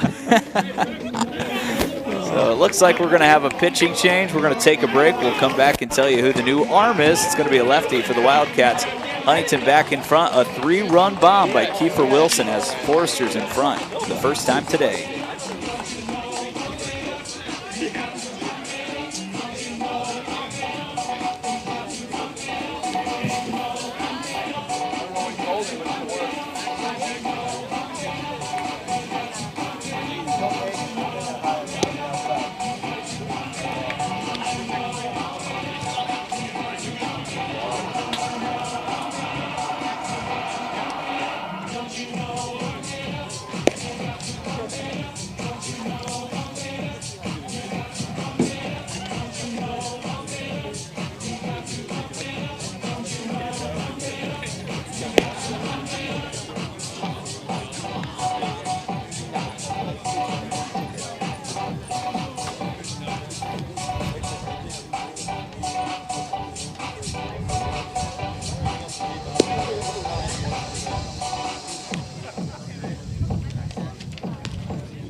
Pitcher number 10. We are back here as the Foresters now have the lead 5-3 in the bottom of the fifth. It was a 3-run bomb from the senior catcher Wilson. And it's a new pitcher. It's a left-handed pitcher and someone that I believe Indiana Wesleyan's head coach brought over with him. It's Nathan Wathen from Anderson University, graduated from Floyd Knobs. Floyd Knobs. Yeah, we've talked about that a couple of times on here. Yeah. At least that's where he's from, is Floyd Knobs. That is called a strike. It's 0-2 on camp. I thought LaFuse really threw the ball well after that second inning. He just ran into a little bit of trouble. But again, Huntington, he didn't throw it poorly. Huntington just was extremely committed to hitting the ball the other way off him. And I thought that was a big reason for their success. They've worked really hard at that. From last fall forward, and Thad is taking over the hitting with this team. He's the one that kind of teaches it, and so I know that's something that he feels strongly about. Swing and a miss. Volkovsky able to throw it down. to Wiley at first, so Cam goes down for the first time today. Before that, he was 2 for 2 with 2 doubles. I think there's been times after doing baseball seasons with you, I go to bed and the only thing I hear is Mike Frame saying, hit the ball backside. And so that's what I'm thinking of today. You got to be quite happy watching this performance. Especially with 2 strikes. I mean, I think that's where you kind of got to look at it a little bit. Who's behind me? We got a superstar, Josh Kessler, walking in. Looks like he's here to do some work. Pastor? He's a FDN sports guy too. He does a lot of soccer with me. Yeah. Pitch is outside. It's 1-1. Did he have shorts on? I think so. Hey, it's warming up out here. He's serious about this. Yes. 1-1 count on Pelletier. The pitch is grounded into the dugout, and a couple of guys diving out of the way. Correct me if I'm wrong, Coach, and this might not be a memory you want to relive. But wasn't I at a game as a fan one time when you were hit in the dugout by a foul ball? Yeah, it was Taylor. Yeah. We were playing Taylor, and they hit a line drive into the dugout, and so I ducked, and it missed me, but it hit one of the crossbar members, pieces of wood, I don't know what that is, some kind of frame, and came back and hit me right behind my left ear. And I was out. Yeah, I think I was. I don't know when that would have been. Do you know how long ago that was? Well, it was 2017 because I remember the one thing I missed was Shea Beecham hit a home run over the left field bleachers out there, and I missed it. I didn't get a chance to see it, but I guess it's one that people talk about. So 2-2. Called strike 3 again. That low part of the zone has been consistent all day. Pelletier goes down looking. It's a great job there by the lefty who came in. Wathen gets the job done, and we will send it to a break. Top of the 6th. It was a big swing by Wilson. Has the Foresters in front by 2.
Back here in the top of the 6th, it looks like England will start his 6th inning of work. 5 innings pitched, 3 earned runs, 9 Ks, 1 walk so far. It is Kiefer Wilson 3-run home run that has Huntington in front for the first time today.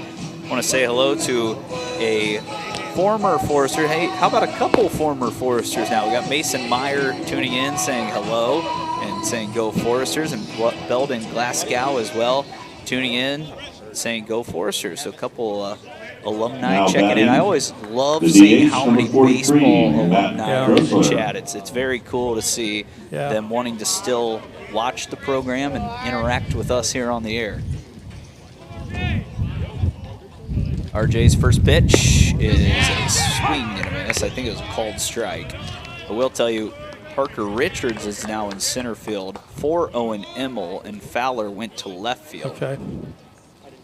Which is something that they've been doing here in the season. Just, you know, Parker Richard can really go run it down in center field, can run, and more of a true center fielder than Jace is, but maybe not as good offensively. Right, and he's a work in progress. He's been a pinch runner today, which he did get thrown out, but he is a weapon off the bench, and now in a game, you're up 2 runs. You got RJ back out there, who just picked up his 10th strikeout of the afternoon. Well, Parker's ran on the college track team a little bit. Yeah. So sounds like he did okay. That was So- a Now good batting number changeup. That's maybe the 25, best the changeup right I've seen fielder, from Mark RJ Snowden. today. And of course, that works pretty well against left-handed hitters as it runs away from them. You know, is it a regular changeup, a circle changeup for RJ? I think it's a circle. Yeah. Like to see that pitch down a little bit more. Yep. Anything that's up gives the opportunity for the hitter to hit it, and if that's down a little bit more and moving away, then that's a great thing. We had a guy here that was drafted in 1988, Tim Dell, drafted by the Phillies, that threw a changeup, and it did exactly that. It was a circle change, but he'd turn it over a little bit. He called it the mulcher. Boy, was it a good pitch. It's a weapon. You throw it, obviously, your arm's supposed to look just like a fastball, and when you can get it moving away from a lefty, it's tough to hit. That one's lined into center field and down for a hit for Snowden. That's his first knock of the day. He's now 1 for 3. Once again, the ball's up. Yep. And the umpire's calling the ball down, so get the ball down. Some days Now it's just tough the to do second that. baseman, number 14, See, Braxton Brunford. that ball's waist high. So Got Braxton Brosmer back up to the plate. He's 1 for 2. He hit that solo shot in his first at bat, and he hits this hard just outside the leap of the shortstop Kaufman. And now 2 runners on, and Wesleyan trying to strike right back. And these are one of those shutdown innings that you were talking about. RJ's got to now work around some traffic again. well, I'm not trying to beat a dead horse, but he's got to get the ball down. That ball was up, breaking ball up, and so he's not here lately. He's not been able to do that. Coach Machma going to go out and probably deliver that similar message to him. There are a couple of bodies up and moving around in the bullpen. I promise every year to bring my binoculars and leave them here, but then my brother plays high school golf, so I take those to his golf outings a lot of times. So now I'll have to bring them back next time we're here, which will be next weekend against Taylor. Well, you're just going to have to break down and buy another pair. Yeah, I might have to. Maybe I could use it as a tax write-off of some sort. It's a work expense, right? Yes. And Nick Wiley is the hitter, who is obviously shown to be dangerous today with a solo shot. England will keep the ball, and you want your ace to obviously keep the ball in this situation. He is right at 100 pitches. RJ's already been Crossroads League Pitcher of the Year 2 or 3 Now times this batting the season. first baseman, number 5, If he Nick can Wiley. somehow get through this 6th inning without giving up a run, it'd be a pretty good start here in his first start in a couple of weeks. It's already been a decent start. First pitch, breaking ball down low to Wiley. Well, Kaufman had the pick play on at second base, and RJ either didn't see it or didn't want to do it right there. They try it again. It's Yeah. close out there at second. If they'd have thrown the ball the pitch before that, he'd been out because the runner was not ready for that. But you always cringe a little bit when you're in the dugout and the shortstop puts that, what we call a daylight play on, and the pitcher pitches because you've got half of the infield open. With a righty up as well. Exactly. Dribble it through the left side. Exactly. Could be a double play ball and Yeah. turns into an RBI single. Snowden out there at second. He's hitting a little down in the order, but he's been 379. Has ran 3 times and has been successful all 3 times. So this one's popped up left side. It'll work its way into the trees. And it's a 1-2 count. I'm a little annoyed at All-State Baseball, which is where I kind of started my broadcasting career at. They're in Hawaii this week. When I was there, I think the best place we went was South Carolina. Could have had a free trip to Hawaii. There you go. Yeah. Of course, I was laying in bed last night, I think at 12:30, and they were just starting. their game. So that'll be a little different as well. The pitch, ground ball left side, and it's foul again. You know, surprised walking down here, the number of tree limbs that are down. And hopefully they'll be getting in here to get those out of here because it doesn't look real good right now. Now the wind is just seems to be constant today. It's not all that bad. 1-2 pitch, a little too high with the fastball, and now it's 2-2.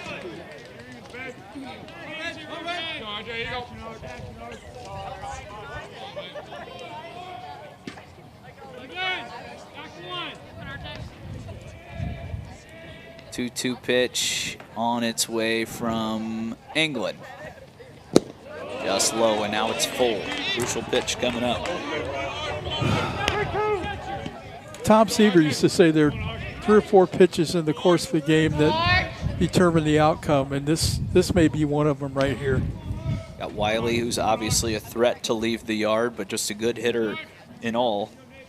Home run and a strikeout looking. A full count pitch from R.J. England. Is a swing and a miss, a pitch up out of the zone, but that heat sped Wiley up. He gets him for the second time today, and now R.J. just 1 out away from turning in 6 innings. Yeah, that's a big out. The third baseman, number 34, Ben Seitzen. Tell Wiley is a good hitter, but sometimes that high fastball, your eyes just light up. It looks so good. Especially when you're a good hitter, aggressive hitter. That ball was not only up, but it was in, and it really tied him up a little bit. So. Ben Seitzinger, the third baseman, up now, swinging left-handed. His last time up, he hit a double. It was that ball that Fowler had to track down, couldn't quite get the throw to second in time. It's 0-1 on him. The pitch from England is just outside, and it's 1-1. RJ, 11 strikeouts. He came in today in 3 starts. He had 26. He's up to 37 now to go along with just 6 walks. So still has been in the zone well all day. The pitch, low. It's 2-1. It seems like in a doubleheader as well, Coach, especially the next one just being 7 innings. This out here or hit from any of it can change the mood of the entire outlook of your day. Yeah. This one's hit hard into center field. Richards has it measured, loses the cap, camps underneath, and makes the grab. And it is a strong, quality 6 innings from R.J. England, and he will send his team to the plate with a 2-run lead in the bottom of the 6th. We'll send it to a break, come back and talk more about R.J. and the bats on FDN Sports. 2 hits, leave those men on base. We move to the bottom of the 6th. With Owen Willard, Tanner Reinhardt, and Braden Kaufman to get things started. Again, the concession stand is open. I lovingly refer to it as Rita's Cafe. And Al and Rita McCabe are there with all the delights that they prepare here at Forest Glen Park. Be sure to check it out.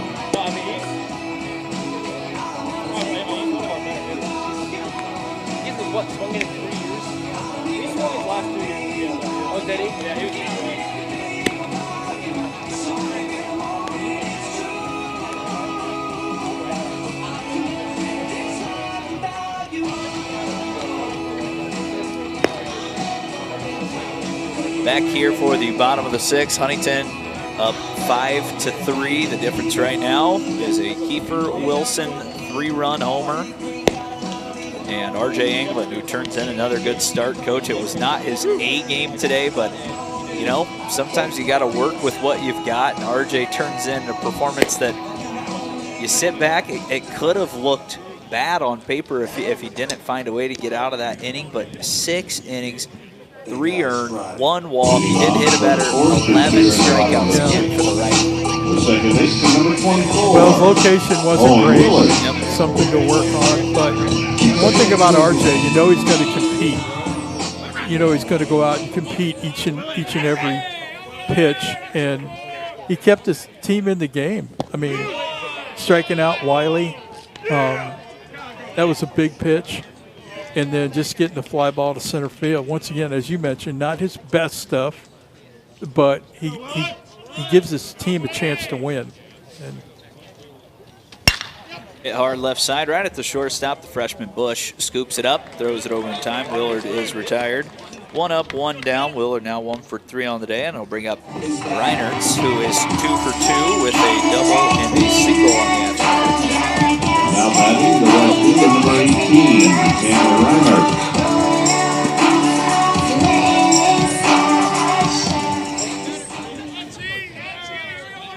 Wathen has come in and he has retired the 3 hitters that he has seen so far. And the lefty delivers first pitch breaking ball in the inside corner for a called strike.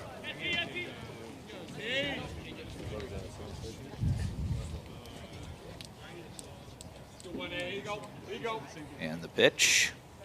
This time, breaking ball a little too far outside. It's 1-1.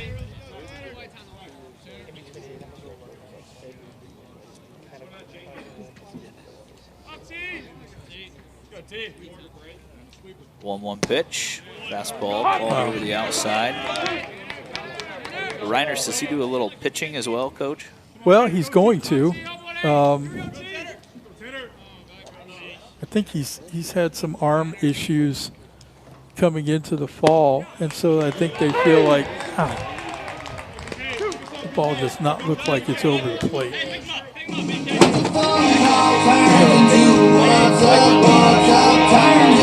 But he's got really good stuff. Reinertz is retired for the first time today. That'll hand it over to Braden Kaufman, who is 0 for 2. Grounded into a double play his last time up. Struck out looking the first time.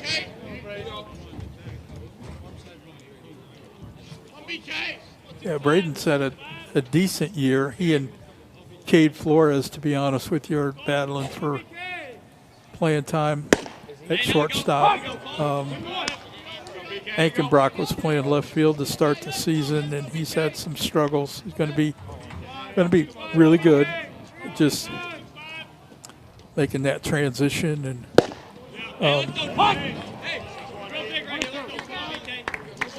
Wathen has just come in here and pump strikes. 1-2 count. Bottom of the 6th, 2 down. The pitch hit to the right side, over on it. Brosmer makes another nice play and makes the throw over, and the Foresters go down in order. 1, 2, 3 in the bottom of the 6th. It sends us to the 7th. We'll take a short break. Be right back here on FDN Sports for the top of 7. With the score, the Foresters 5 and the Wildcats 3.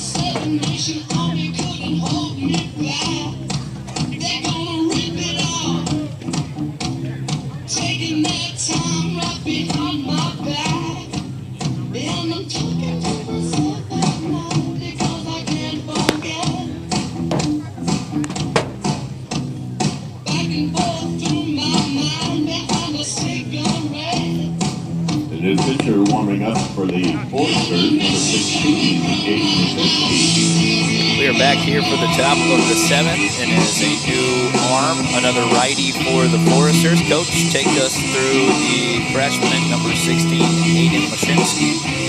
Aiden is 1-0 with a 3.18 ERA.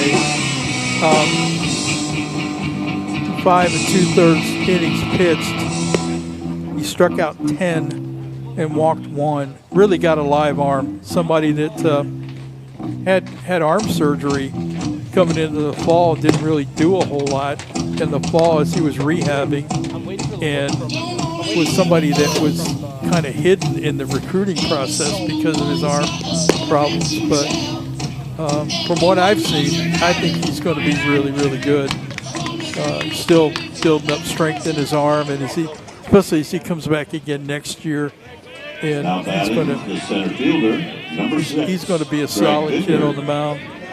Mosinski is a 6'2 freshman from South Bend. Went to South Bend Adams.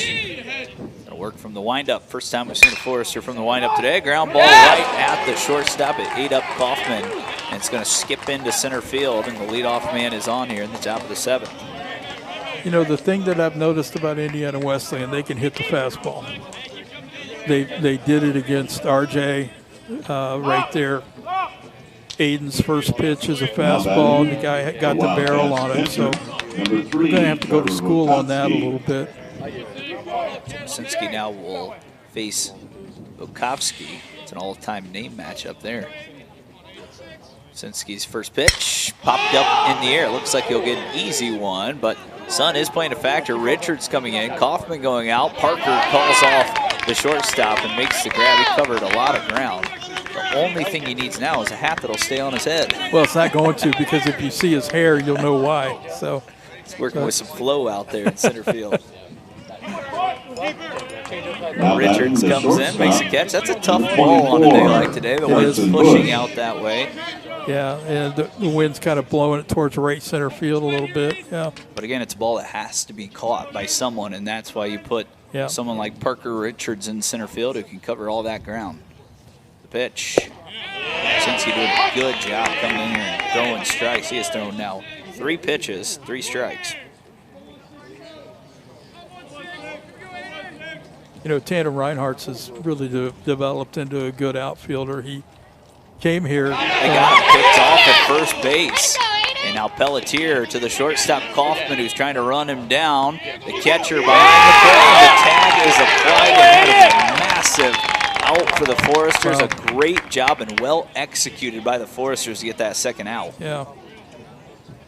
Looks like the base runner down at first base, who I think was a pinch runner, came in and maybe got tagged on the back of the head. That was actually Vineyard who had the single. He's a little slow to get off the turf, but Huntington does get the second out, and they erase any base runners here in the top of the 7th. Wade's a good athlete. He's got good feet, and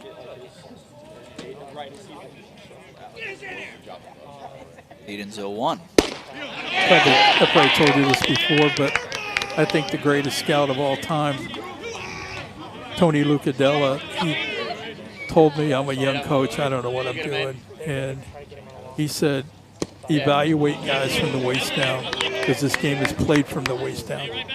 And so you evaluate their feet, you know, what kind of feet do they have. And so Aiden is that way. He's a good athlete, and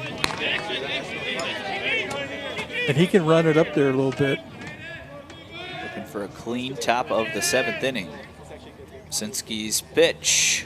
It's a ground ball left side. It's a foul ball. I did check the pronunciation guide for him as well, because I thought it would probably be Mashinsky, but it is Mosinski. Mosinski, yeah. Yep, so got to make sure we're getting that all right. Eventually we'll just have it memorized, or at least I will, I guess. That's right. And then you already got it. And Mosinski makes a name for himself and one to remember with a 1-2-3 inning in his debut on the mound at Forest Glen Park in Mike Frame Field. The man Mike Frame right next to me in Preston Husband. We're going to send it to a break for the 7th inning stretch. When we come back, Huntington's trying to stretch it out in the bottom of the 7th. Kate Flores to get things rolling, along with Declan Thompson and Jace Fowler.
Here we go, Flo.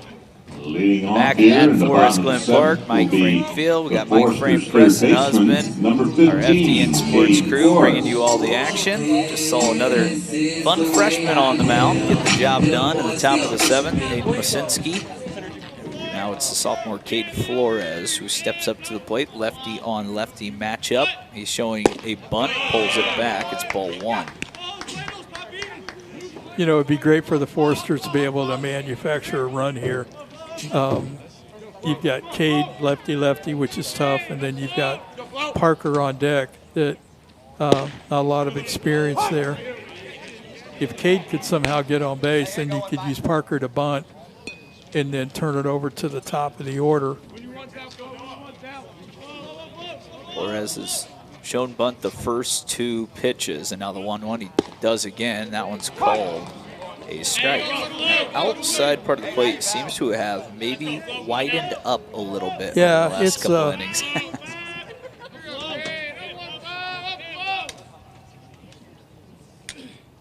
Here's the 1-2. Fouled off, and Flores stays alive. In his junior year, playing more at third base so far this season.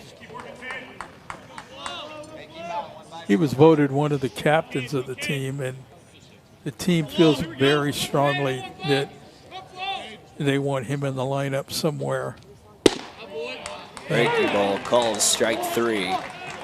Mothin again has just come in and kind of worked right through this Forester lineup as he strikes out his fourth of the day. Yeah, Flores is always good to catch up with. Nice kid, always seems to be in a good state of mind. So I always enjoy catching up with him, see him at basketball games. Richards now is first at bat. Huntington has had three different players take at bats now in the one spot in the lineup. And it sounds like you did get an update on Declan Thompson for us as well, Coach. Yeah, he's okay. Guys, we have to understand that this pitcher here is not going to walk you. So going up and taking pitches is not going to get it done here. So, two. You said Thompson battling with maybe the flu. Yeah, that's what I understand. So that's inside, and now it's 1-2. So Parker, you got to be a goalie here. Nothing gets by you.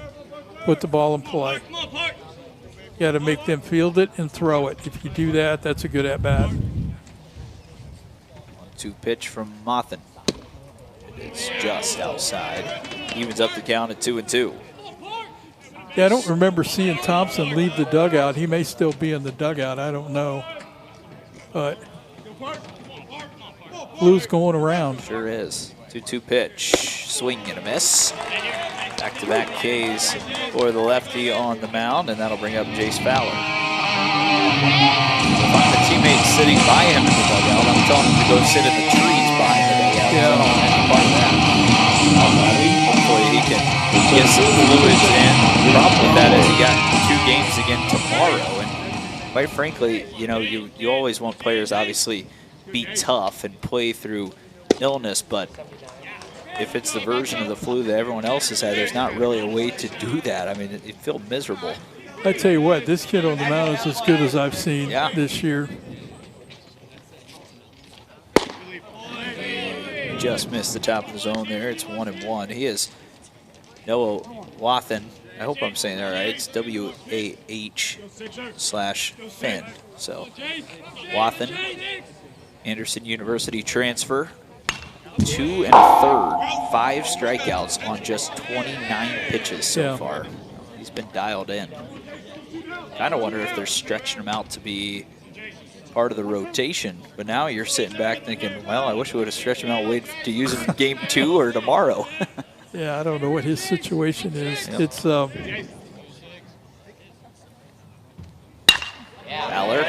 lines one up the middle for a base hit. Jace collects his second hit of the day, a double and a single, and Huntington has a runner on with the guy that's done the most damage today, Kiefer Wilson, coming in. You know, when I coached, it was always good to have somebody in the bullpen you can count on. Okay, I know when I send him out there, I'm going to get 2, 3, 4 innings of quality work, and especially if you had a lead. So I don't know what this guy's situation is, but looks like he's got some velo to me, and he's throwing strikes. From the left side, I mean, it's an attractive piece for any team. 0-1. Go down to first, snap tag, and he's back in safely. Close call there. Volkovsky has been fun to watch defensively behind the plate. I want to say hello to my mom and dad, Todd and Jamie Husband. They're watching as they drive to pick up a new car today. Oh. My mom says hello, Coach Frame. Hello, hello. 1-1. I know a couple of your grandkids, I think, went to her daycare for some time, correct? Yes, yeah. Reese and Lawson. Surprised they're not out here running around today. Well, I'm too old to be running around with Lawson out here in this open field. So he is a piece of work. Yeah. So need to take him back to your mom for a day and let her deal with him. 2-2. Hit right out in front of home plate. Volkovsky's going to play it with the bare hand and throw Wilson out at first. Wathen again gets through another scoreless inning. He has quieted the Forester bats. When we come back, Huntington trying to hold on to the lead. We're into the 8th inning here on FDN Sports. At Forest Glen Park, and the score remains the Foresters 5 and the Wildcats 3.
Back here for the top of the 8th. The Foresters still up 2. I want to say hello to one more listener. We got Heather Bradley that says, I have to say, when Parker's hat flies off, he is going to catch the ball. So I guess we'll allow it.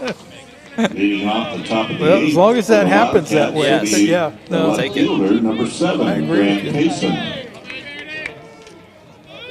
Masinski back in for his second inning of work. Say he got help from his defense last inning, but he was the reason why. He picked off a runner when he allowed a base hit. It was a leadoff single, and then he worked around that. Turned out being technically a 1-2-3 inning. And Huntington remains up 2, and he's in for his second inning of work. The pitch, grounded left side and foul, and it's 1-1. So you've explained this before, but I'm going to let you do it again. And I know the answer, but for the viewers at home, why is this a split series, home and away? Well, you got 10 teams in the league, so you have 9 series, and you want that hit him. Yeah, and the Jake! umpire didn't initially say anything, but it is a hit by pitch. Wow. So you want everybody to have the same amount of home games and away games, and so the split series accomplishes that. Doesn't every team across the league, every series does that? The first one, yeah. Whoever they're playing, this is split. Yeah, I think Mount Vernon and Bethel still play in Florida. Oh, So they'll flip-flop home and away, Gotcha. I think. But the pitch, swing and a miss. This is a new hitter in.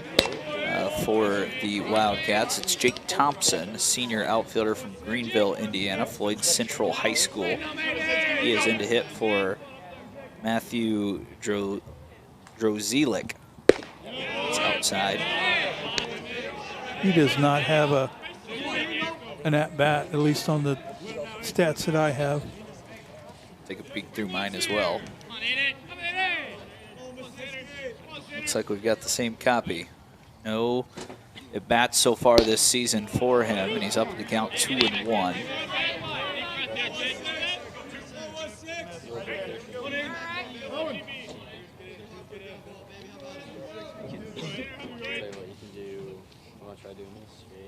Sinski trying to work through the 8th inning, and that pitch is down. Now it's 3-1. Snap throw again down to first. Thompson's up in the count. Huntington now has to really get back in the zone and find a way to get some outs. Yeah, we don't want to hit the first guy and walk the second guy. So, which is what we've done. It's a walk, so it's runners on first and second, nobody out. So we put the tying run on base here, and they've not done anything. Yep, and Mark Snowden, Not who's done coming to the anything. plate, is their leading hitter, right around 400 on the season. 1 for 3 today. Coach Makma again will go out and have a chat with his young righty. Huntington does have a couple of guys down stretching and getting loose as well.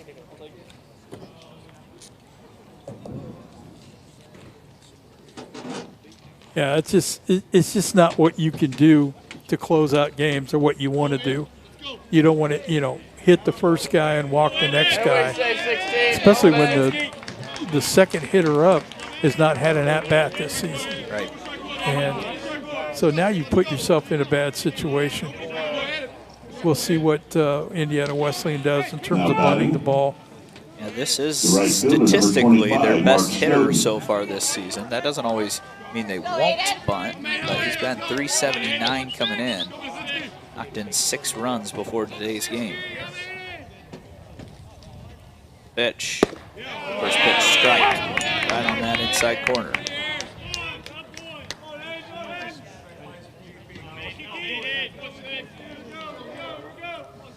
Snowden, a strikeout. Single. His last time up. He's looking to bunt this time. And he pops it up, and now it's 0-2.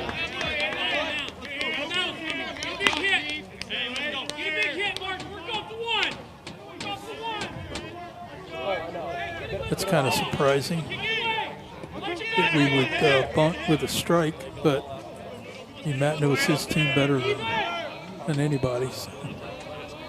0-2 pitch. Masinski left it up in the zone. It's lined through the left side.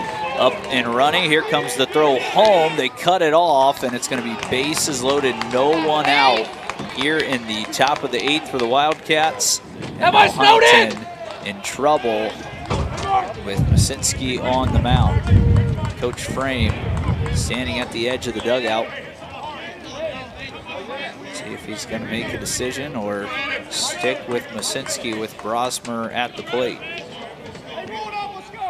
Now batting, Well, all the success that the pitchers have had coming into today is kind of out the window for today because they've just up with everything. RJ was up with everything. Mashinski's up with everything. There's a base hit. Yep, and it looks like this could tie the game again. Here comes the throw from Fowler. It goes through and he's safe at the plate. And no one out still as it's first and second, nobody out. And right back in this game are the Wildcats. It's tied 5-5. Here's another look. And it's still nobody out. So now batting, the first baseman, number 5, Nick Wiley. Coach Stad Frame going to make his way to the mound. It looks like the day will be done for the freshman righty. And now Huntington's just trying to keep it a tied game. We're going to send it to a break. When we come back, we'll tell you who the new arm is for the Foresters on FDN Sports.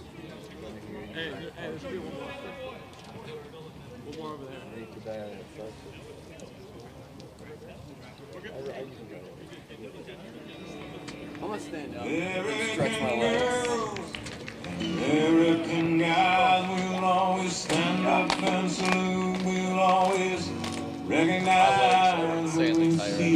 glory fly. There's a lot of men dead, so we can sleep in peace at night when we lay down our heads. My daddy served in the army, we lost his right eye, but he flew a flag out in our yard. Till the day that he died, he wanted my mother, my brother, my sister and me to grow up and live happy in the land of the free.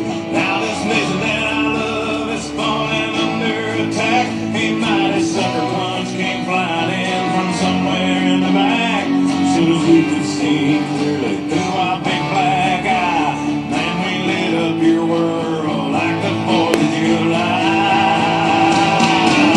Hey, Uncle Sam, put your name at the top of his list, and the Statue of Liberty started shaking her fist, and the people will fly, and it's gonna be when you hear Mother Freedom start ringing her bell, and it'll feel like the whole wide world is raining down on you. We're back here at Forest Glen Park. Huntington Forest is now in a tie ball game, 5-5 with the Indiana Wesleyan Wildcats. 2 runs so far, still no one out in the top of the 8th, excuse me. And it is Dylan Eggle who has been phenomenal out the pen, but he is coming into a tough spot here, Coach. Yeah, the pitching, as I mentioned, that I've seen today is not anything that I've seen leading up to today. This location has not been very good. They've been up in the zone. They give a lot of credit to Indiana Wesleyan. They obviously have some guys in the lineup that can swing the bat. And I think this is a bunt situation here, even with Wiley up to the plate. So they may not do that. But The Wildcats. looking for a ground ball. If he swings away, that would be big. Eggle on the year, 4 1/3, 0 earned runs so far. Now he's responsible for 2 inherited runners. He missed his first pitch up tall to Nick Wiley, who has gone home run, strikeout looking, strikeout swinging. No signs of bunting on the first pitch. The 1-0. He's right in there for a strike. Yeah, I don't think. I mean, part of it is you want your big dogs to hit. Yep. He's a big dog, so let him swing the bat. Maybe you can put a crooked number up there. So with his at bat. 1-1. Now he shows bunt. He pops it up, but again, What do I know? straight back. Yeah. You know, that's the biggest difference, I think, still, obviously, in the college game compared to the MLB. I mean, your big home run hitter in the major leagues never going to bunt in this situation, ever. And really, not many teams do it in general. It's a spot where Wesleyan knows they've got a good arm going on the mound right now. They'd love to just get one. Throw down to second. They've got the runner picked again, but the 2 Foresters run into each other, and then the ball was dropped at third base by Flores. They had him out clearly, and then he dropped the baseball, but was it on the exchange? And now the runner from first to second goes, but the play should have been dead if the umpire is talking to Coach Dad Frame.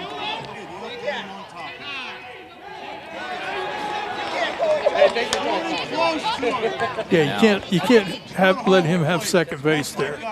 He's got to go back to first. So I don't think Coach Frame's going to get that, and they're going to let that runner stay at second base despite the umpire and the head coach having a discussion. That's just bad umpiring. That can't happen. The guy at home plate's got to step in, and he's got to put that runner back at first base. That's bad.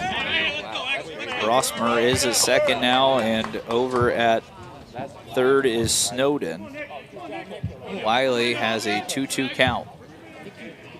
Huntington brings most of the infielders right in at the dirt. Now it's a full count. The coach comes out to talk to the umpire, and the umpire engages him in a conversation. The play's dead. Everything is dead. Because who's going to make the call at second Exactly. base then if there's a play? Exactly. Full count pitch from Eggle. Here it comes. And it's low. It's a walk, and again, the bases are loaded, full of Forester, or full of Wildcats. This inning just keeps going from bad to worse. Now batting the Yeah, third you got to baseman, get a number ground ball 34. here. You got to get a ground ball that Ben you Seitzinger. can get an out at the plate on.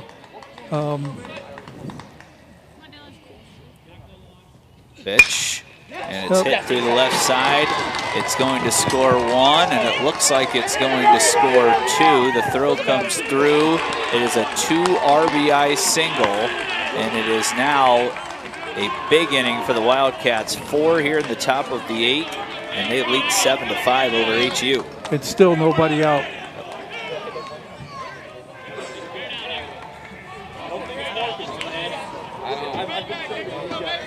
Now batting the center fielder, number 6. Greg Sightsinger Vineyard. picks up his second knock of the day. Now it's Vineyard who has 2 hits already. Steps up to the plate. Kind of wonder if this is a bunt situation now and try to just add on. Pitch. Hit right up the middle. Could be 2 if they turn it quick. Kaufman, Willard, not in time at first, so they do get 1 out. And it's first and third with 1 down at the top of the 8th. We were trying to add on another. Well, the other thing that happens there, Preston, when you let that runner go to second base, is it takes a double play out. Correct. So you look at that ground ball. That ground ball's hit right at Now Braden. batting the leadoff That's a man. double play ground ball. But the umpires let the runner move up when time should have been called, and it changes the whole inning. Pitch, fouled straight back from Lukowski. Good job, Bryce. Fielder's choice 6-4 there for Vineyard, who's over at first. Runner Seitzinger out at second. Coach Frame, this Coach Frame would have had a hard time staying in the game on that. I might have been asked to leave. Lukowski tries to put it down, flip at the plate, and out is the call. So maybe a gift there from IWU, as they really could have packed a punch, maybe with another base hit or 2. They still have 1 out to work with, but they bunted ball right back to the pitcher, and it's 2 down.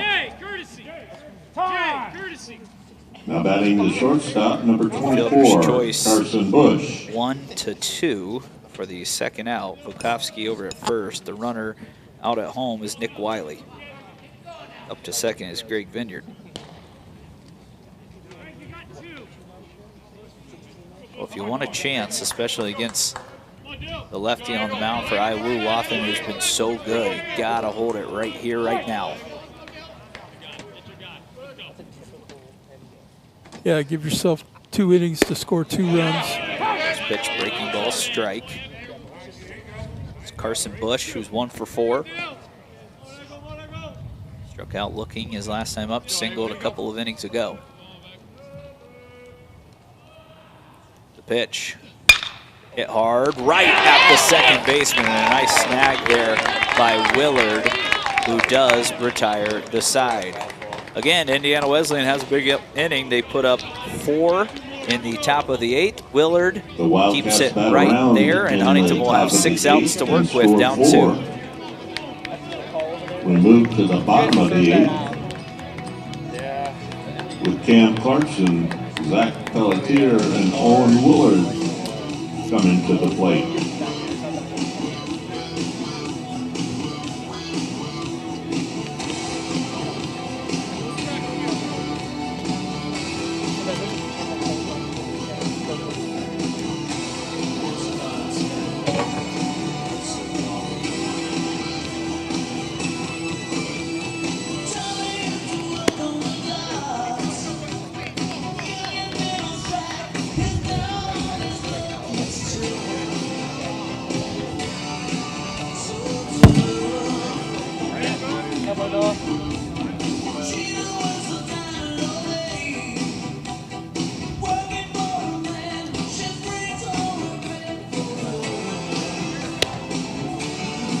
Back here for the bottom of the 8th, it is Noah Wathen, who has been very good on the mound. 2 2/3 inning, 5 strikeouts, 0 walks, and 0 earned runs.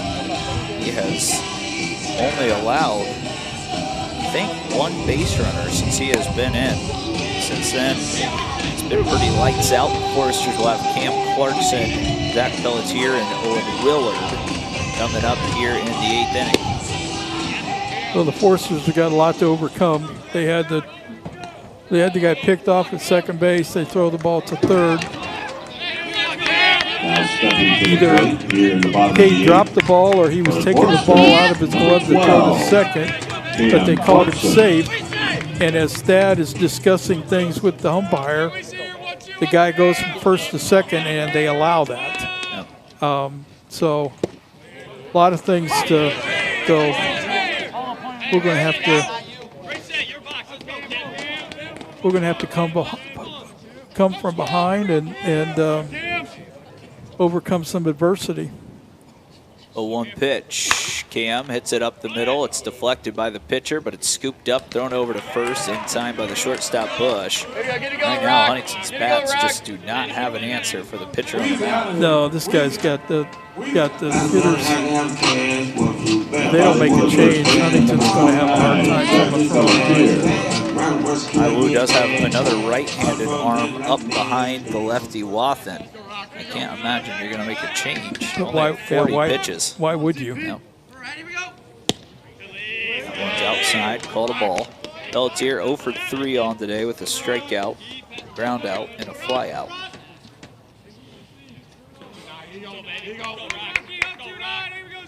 Here comes the 1-0. It's called inside and up, and now it's a 2-ball, no strike count.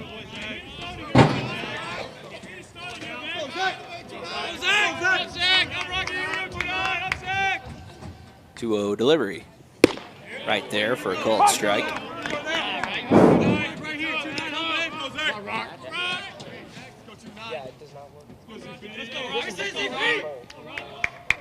Wathen comes with the 2-1. It's outside, and now it's another hitter's count of 3 balls and a strike. Those shadows starting to make their way into the hitter's view and right across the right-handed batter's box. Kind of wonder what it looks like going from sun to shade right now, as it's another called strike and it's a full count.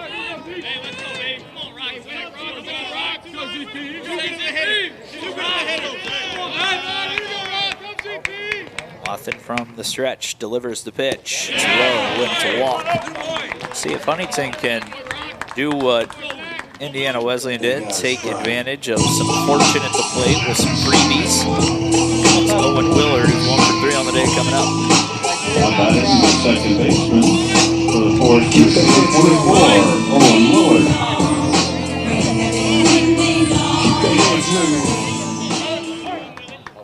Willard will be followed by Reinertz, Kaufman, and Flores. The pitch.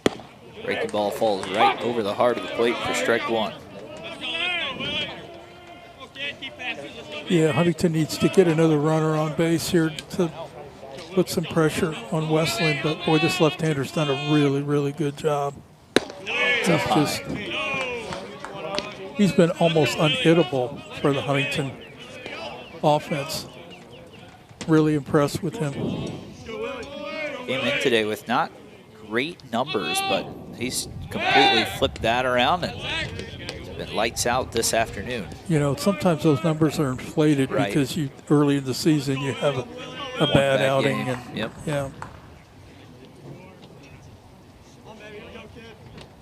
Wathen checks the runner, now delivers, check swing. And that is not a swing. It's 2-1.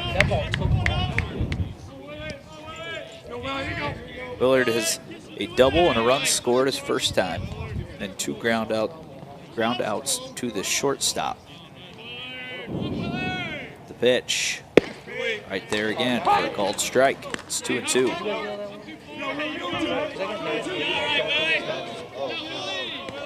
Bottom of the 8th, first game of Crossroads League play and first home game for HU. They've got to rally to get back into this one. They've done it once from 2 down. They have to do it again as that one's kicked away. And smartly over at first base, Pelletier hangs on to the bag, and it's now full. Reinhardt, who has swung it well today, waits on deck. Again, Wesleyan does have a righty getting loose just in case Wathen runs into any sort of trouble. Full count delivery. Applied down the right field line. See if there's a play, and there will not be. And the count will hold at full. Yeah, there's like a little creek back there. Yeah. Usually like Kind of thought that Huntington might run for Pelletier at first base. Maybe they're waiting to see how the rest of the inning unfolds. Wathen sets and will throw over. So is there the engagement rule now in college basketball or college baseball as well? The only 2 pickoffs No. and then you're done? No. Yeah. Just the pitch clock. Yep.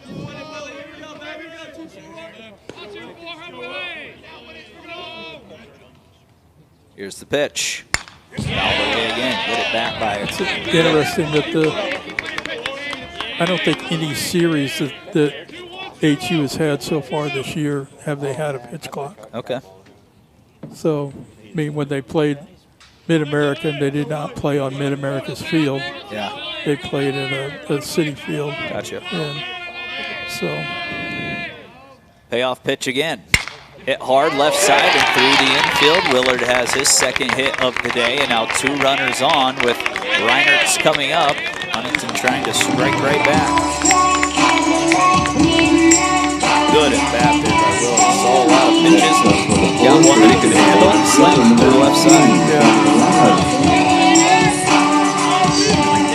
Take a look around the league real quick. Marion is beating St. Francis 16-1.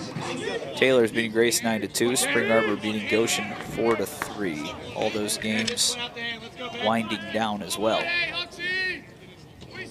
Reinert's waits. He's 2 for 3. 2 runs knocked in. He grounds left side. This could be a double play ball around the horn, and it will be 5-4-3. Another double play for the Wildcats defense. Huntington threatens, but again, Wathen works around it. We head to the final frame. It's 7-5 Wildcats on FDN Sports.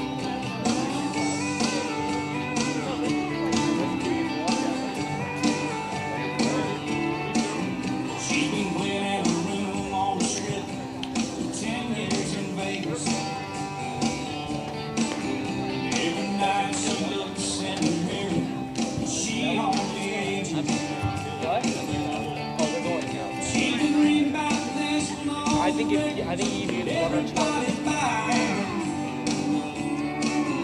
I'm a simple girl myself. Grew up on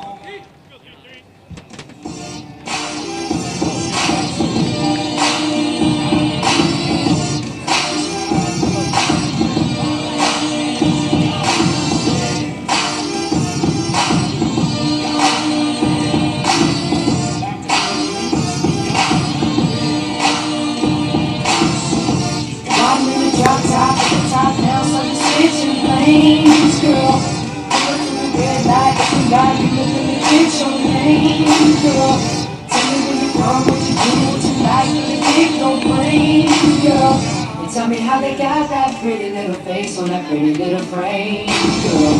When you show around and we take it out, but you can have some fun, girl. 'Cause we can do it fast, slow, whichever way you wanna run, girl. And anybody drinks better get friends with it how you want it done, girl. Do what about that shit for me, girl. Back here for the top of the 9th inning. Huntington down 7-5 with Keegan Shevlin stepping in to toe the rubber. Want to hold it right here and give Huntington a chance with 8, 9, and 1 coming up in the 9th inning. Shevlin, so far on the season, it's been a little up and down. He's been in 3 games. He's 1-0 with a 5.40 ERA. He's only covered 3.1 innings, 5 strikeouts compared to no walks. leading off the top of the 9th. The left fielder, number 7, Grant Payson. Grant Payson steps up, 0 for 2 on the day. He's been hit by a pitch and scored in the last inning, and he's walked as well. And he checks his swing, and it's called a strike by the first place umpire. So Shevlin ahead 0-1.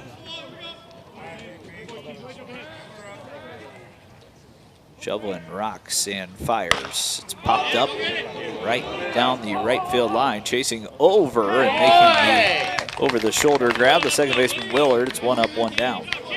It's a tough play. Nice play. Yeah. Used to talk, I think we've talked about this before on the air, but Brandon Phillips was a multi-Gold Glove winner for the Reds. He would make that play a little tougher, the ball directly over his head.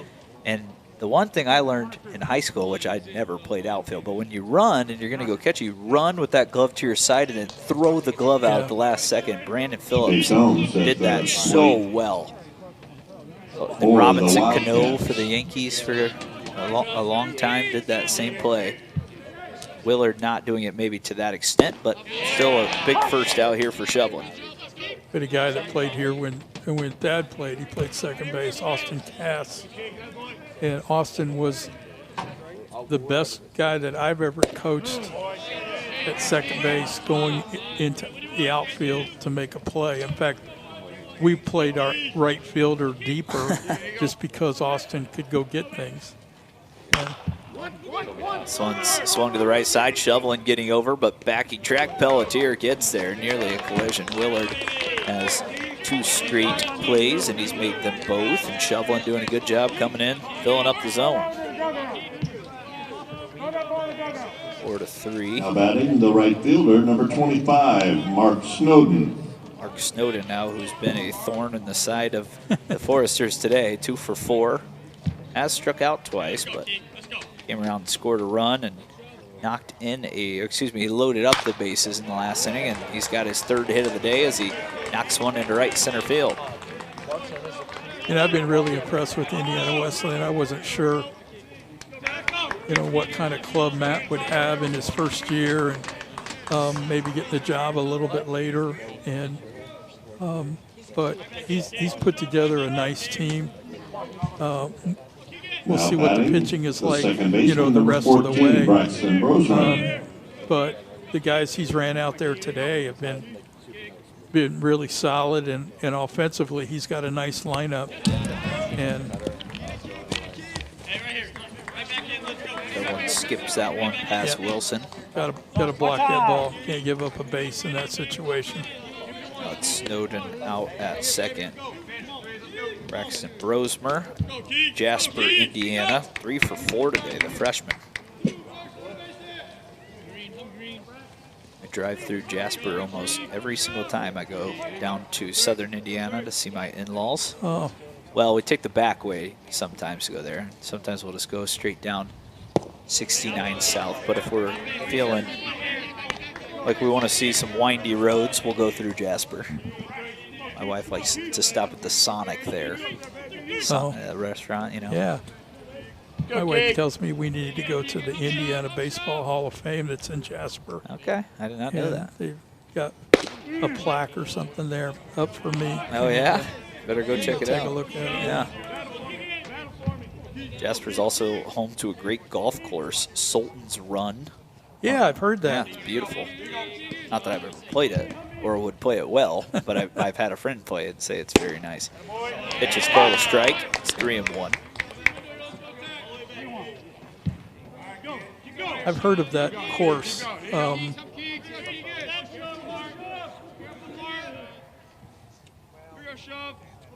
3-1 delivery from Shoveling is swung through and miss. Jasper seems to be up and coming. We've got a lot of new buildings there. A lot of people, I think, moving there. Yeah, it seems like it's a nice place. It's a nice community. Been down there several times for baseball events, and 3-2, out of the way. Although you feel like you're never going to get there. Yeah, that's the truth. Although I've not driven I-69 south of Indianapolis, so that's probably cut down a lot of that. It makes it easy. Yeah, makes it really easy now. We just go that way occasionally if we just want to kind of take the scenic route, I guess. Right there at Crane, Indiana, the military base that they have there. Yeah. Lifted right side. This is trouble again as Brosmer just keeps piling on to his career day. He's got a bomb to right field. He hit one earlier, and he may have just put this game out of reach. 4 for 5 for Brosmer, and now it's a 4-run lead for Indiana Wesleyan. A home run to right, a single to left, another home run to right. Well, The first baseman, number 5, Nick Wiley. this is just an off-the-cuff observation, but I think if you want to get Wesleyan out, you're going to have to pitch him in. Yep. Because they've hit the ball tremendously well to the opposite field today. And so it's an adjustment that Foresters might need to make. Breaking ball in there for a called strike. 4 for 5, 5 RBIs for the freshman. It's going to be a game he remembers for a while. 1-0. Hit hard left side through the hole and into left field as Wiley picks up his second hit. He's been on 3 times now. That is now on the day 15 hits for this Wesleyan offense.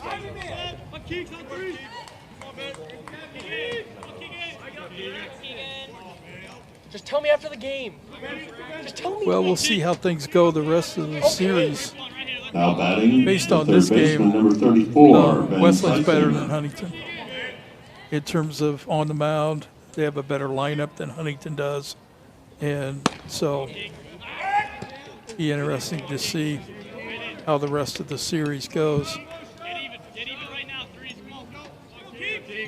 9-5 here in the top of the 9th. Huntington led, well, IWU led right away in the second inning, 2-0. Huntington got right back even. IWU struck again, and then it was in the bottom of the 5th. Had the 3-run home run, and then a couple of scoreless innings, a 4-run 8th for the Wildcats that put them up 7-5, and 2 runs here in the 9th. A little insurance. As Huntington now only has 3 outs to play with. They got to get out of this 9th inning and find a way to rally in the bottom. Well, you know, you thought when Wilson hit the 3-run home run that we're in good shape, but number one, Huntington hasn't done anything since then. The left-handers come in and just shut them down, and they've not been able to get Wesleyan out. Yep. And Wesleyan throughout the order has hit. Hasn't been just one guy or 2 guys. They've just hit throughout the order. Yep, everyone in their lineup. 15 hits. That's a good day's work against a pitching staff coming in that had not given up much. Right. So the question, Preston, is Huntington not that good on the mound, or is Indiana Wesleyan just a lot better at the plate? Right. You know what I mean? So that's the question. 3-2 pitch on its way. Runner is off, and the pitch is out of the zone. May have actually hit the left-handed hitting Seissinger. Now Vineyard, another guy who's had a nice day, steps back up to the plate. Unless there's going to be a change. Looks like it might be a runner. They're going to send number 19, Silas Ladig from Bremen, Indiana, out to second base to run. It did end up hitting the batter there. You see the replay on the back of that foot. Come on, Greg. Shovlin working with catcher Wilson here to go over some instructions before he faces the next hitter. Here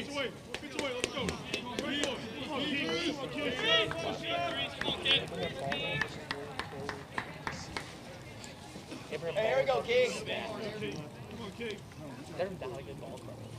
Now batting for the Wildcats, the center fielder, number 6, Greg Vineyard.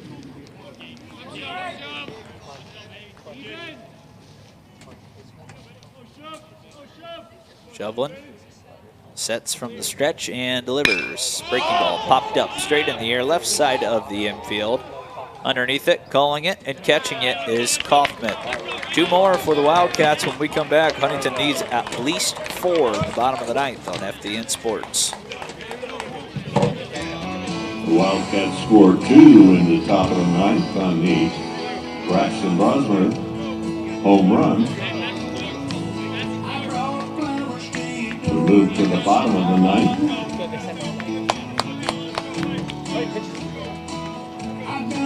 Anticipating Braden Kaufman, Cade Flores, and Declan Thompson coming to the plate.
Back here at Forest Glen Park, the first of 2 between the Wildcats and the Huntington University Foresters. Right now, the Wildcats in control. They're up 9-5.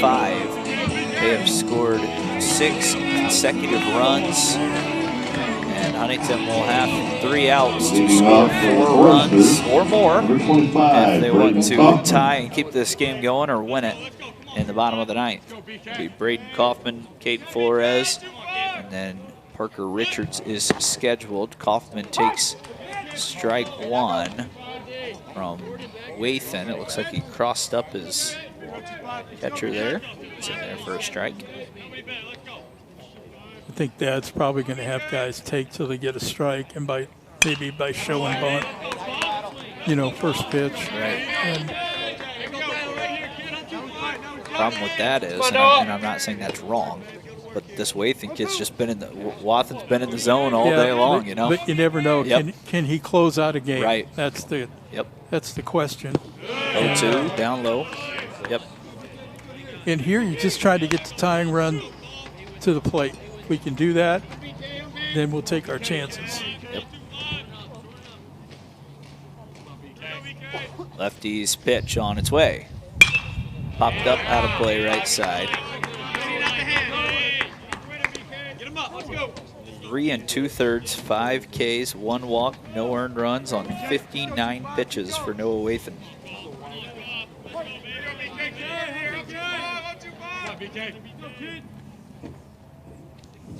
Back again, Kaufman. And even in fastball counts, which that was a breaking ball, obviously, but even in fastball counts,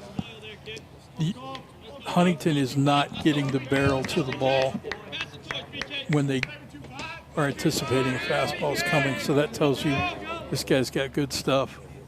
1-2, up and out. Now it's 2-2. Kaufman today 0 for 3, a strikeout. Grounded into a double play for 6-3, and he grounded out to the second baseman his last time up.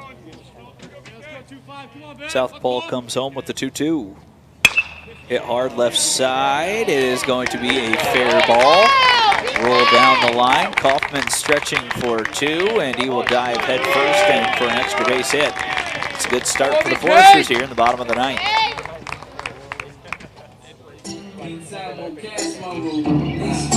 I'll bring up Cade Flores, who's got 2 hits on the day. And maybe it will not. Maybe it'll be a right-handed hitting. That's Sam Kesternak who's going to come up and take the at-bat. For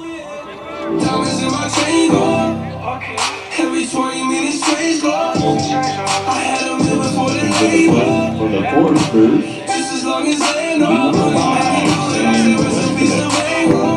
Kesternak will have his first at-bat of the day. Batting .500 on the year and just 2 at bats, though. He's 1 for 2. Flores is going to head back to the dugout. First pitch, called a strike against Kesternet.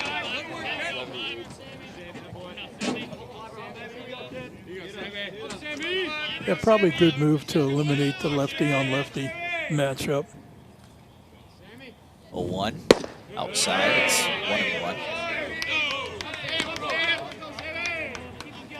Kesternet, I think he missed all of last year. How come the count's not up there anymore?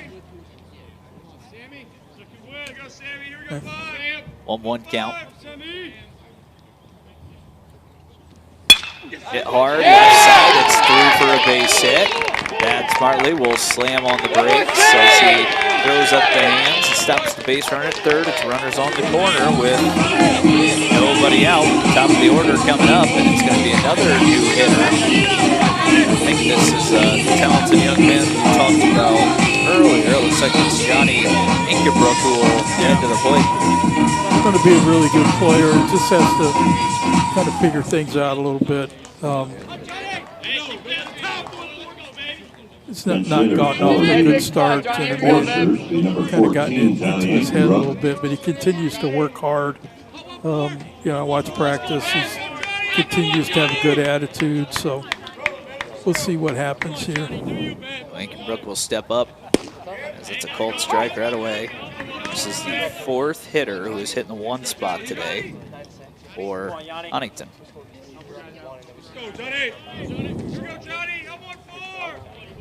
Pitch. Hits it hard. Side down for a single. 1 run is across. Kesternek up to second. And coach said, get that tying run to the plate. Well, they have in the form of Jace Fowler. Yeah, and they've got some hitters up that have an opportunity to be productive. I mean, these are some of their best hitters. So that is Ingerbrook's first career college base hit in RBI. So nice to see him come in, and a couple of guys cold off the bench coming in and making a difference. And you said maybe taking those first strikes, but maybe just getting some different eyes on this pitcher has benefited Huntington here in this 9th inning. Yeah.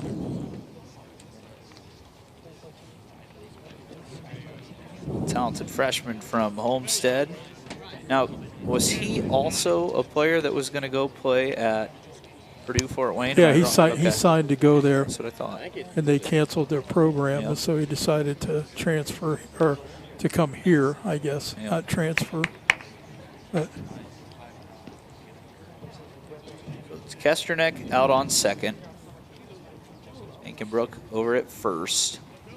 Scoring was Kaufman, who started the inning with a double. At the moment, I don't see an arm getting loose.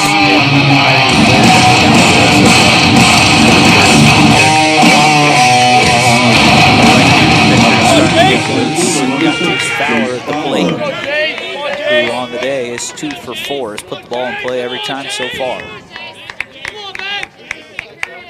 The pitch. First pitch, strike. Even though lefty Wathen has ran into some trouble, he keeps pumping strikes in there. He's not walked anybody today. One walk, excuse me, to go along with 5 strikeouts.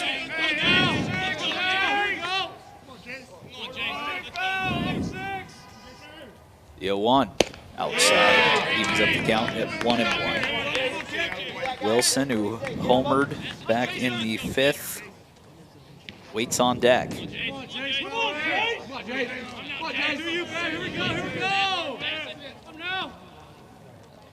Wathen's pitch, right there again. Fowler is not ready to hit that fastball at the bottom of the zone. Now it's 1-2. Where you'd like to see Fowler use that same approach as last time, just lift one right over the third baseman's head, get these runners going again. And he took 3 straight fastballs for strikes, and he's now looking. And he didn't swing at any of them. And you can't be complaining on a low strike in the 9th inning, because the umpire's been there all day.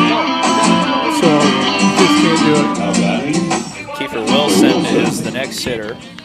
He's 2 for 4, 3 runs knocked in. It all came on one swing. Right now, that would tie the game if Wilson can do something similar. And Clarkson waits on deck. Steps off. Wathen resets.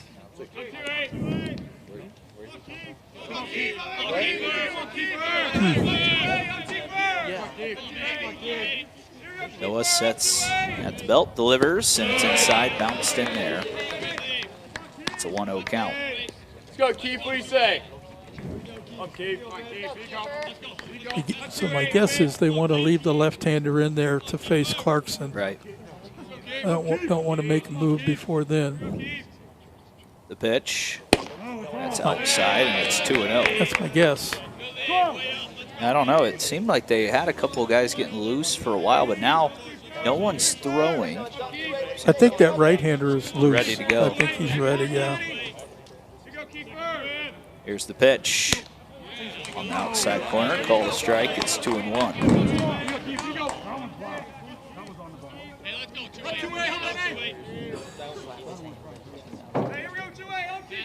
Hitters count for Kiefer Wilson.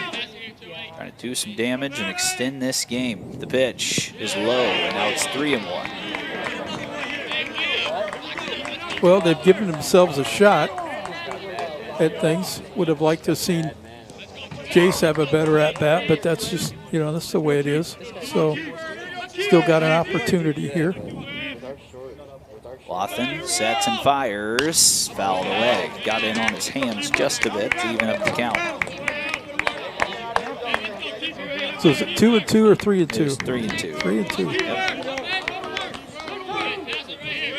Full count. Wathen, the lefty, trying to close this one out. 4 innings complete so far for him.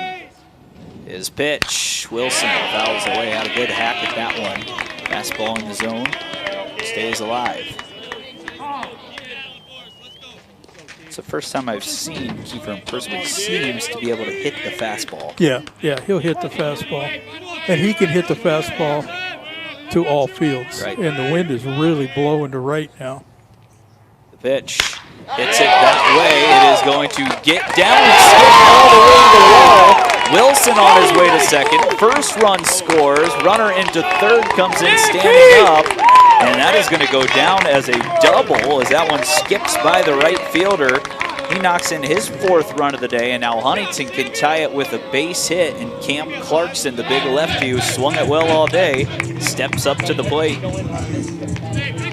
Good piece of hitting by Kiefer. Hey, you, Cam. Come on, Cam. Just said, the wind's blowing out. If he would have just got it elevated a little more, he might have had his second home run, but Huntington will take that. As I see a new now the runner wind in looks the like game. it's died down a little bit. Yeah. This guy doesn't need much wind assist, though. No. Aiden Reiser in to run at second. He's the tying run. The pitch. Clarkson takes a fastball right there on the outside corner. Reiser running at second. Kesterneck just scored that last run, and over at third base is Inkenbrook. The pitch. Clarkson swung right through that one. Maybe took a little off the lefty. I will say the best swings from Cam today came against the righty. The lefty. Yeah, it's not a good matchup with him against lefties. He's had his number so He's far. gonna have to fight this off. The pitch, he does. That was in on his hands. Zach Pelletier waits on deck. See, I think in this situation, the field does not exist for Cam to the right of the second baseman. He's got hit everything, center field, left center field. He's got to be thinking that. Stay on it. The pitch. It hit him. That might have bailed out the Foresters because Cam looked a little off on that first swing, but now he's Interesting. at first base, and Zach Pelletier comes up, and Cam's now the winning run at first base with one down. I'd be surprised if they didn't make a change here. It looks like that's the move. So they will make a change. We will take a break. Cam Clarkson over at first base, and the base is full of Foresters. When we come back, they're trying to win it in walk-off fashion.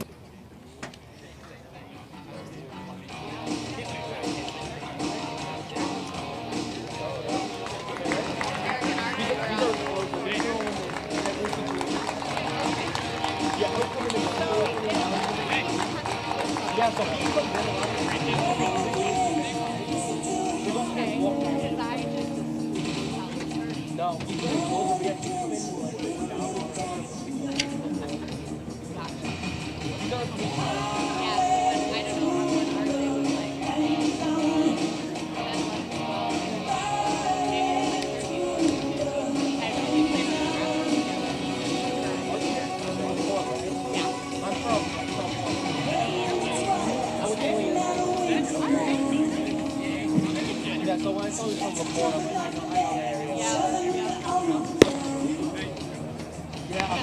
yeah, something like that. I gotta redo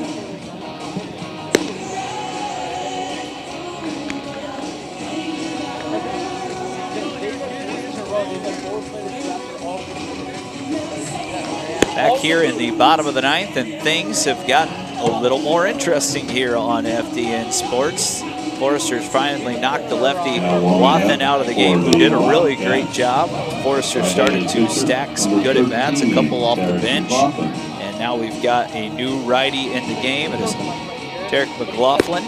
He's coming in. This is his 7th appearance. He's 3-1 with a 5.40 ERA, spanning over 11.2 innings, 7 strikeouts, and 2 walks. So not a big strikeout guy, not a big walk guy.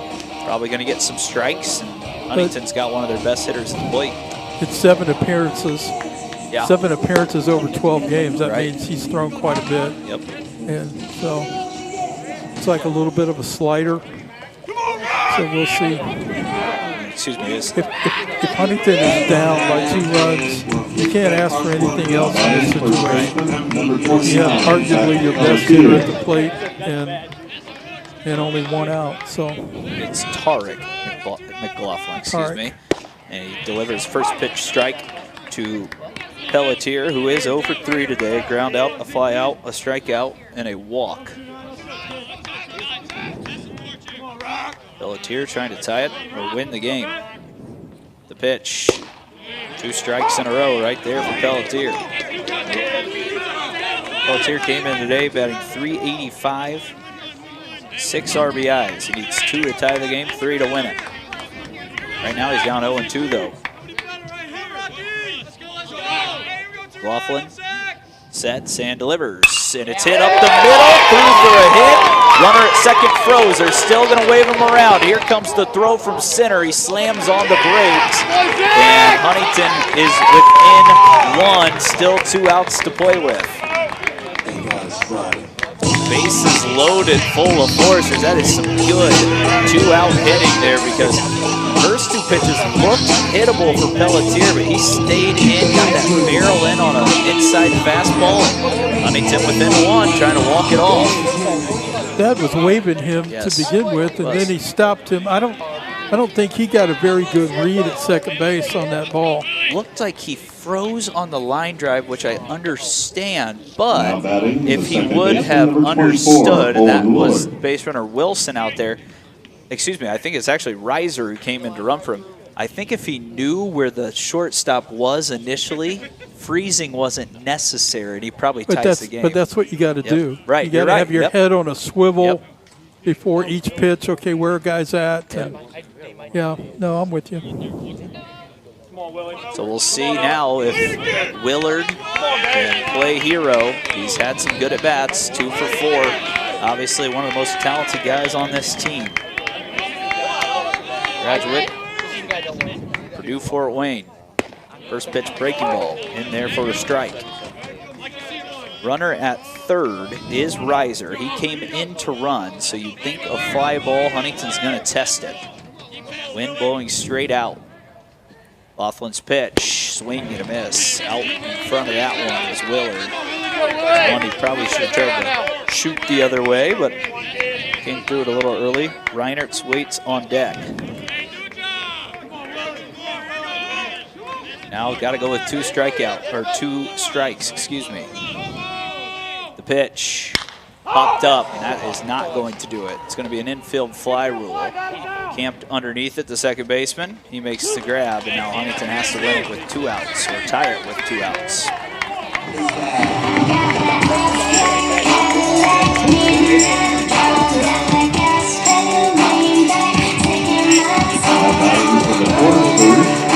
Ryder is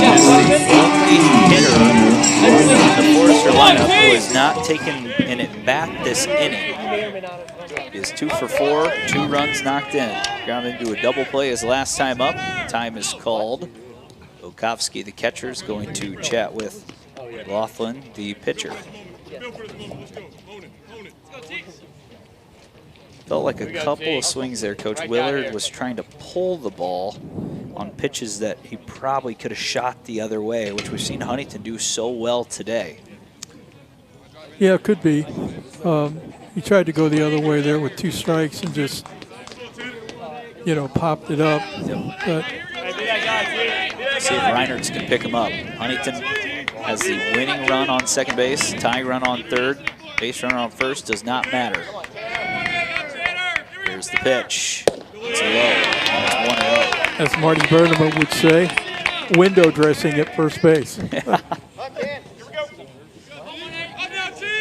That's Pelletier. Just can't get picked off. I guess it's the only way he would matter. The pitch is right there for a called strike. It is 1-1. 8 pitches into McLaughlin's outing. He's trying to close it down, win this crucial first game of the 4-game series. The pitch. Reinertz checks his swing and held it up, but it's called a ball, and it's 2-1. Go, T! Go, T! There you go! That is a ball. That's out and down.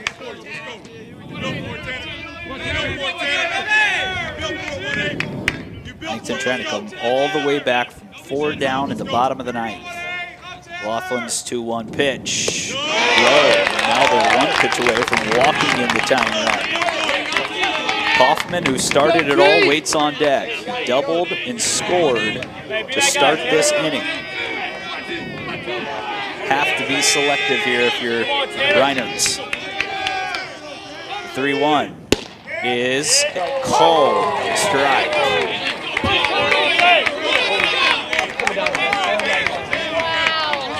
That one is generous on the outside corner, and now it's a full count. Now Reinertz has to swing at anything. The runners will be off and going. A base hit wins it for HU. The pitch is fouled away. Good job by Reinertz staying alive.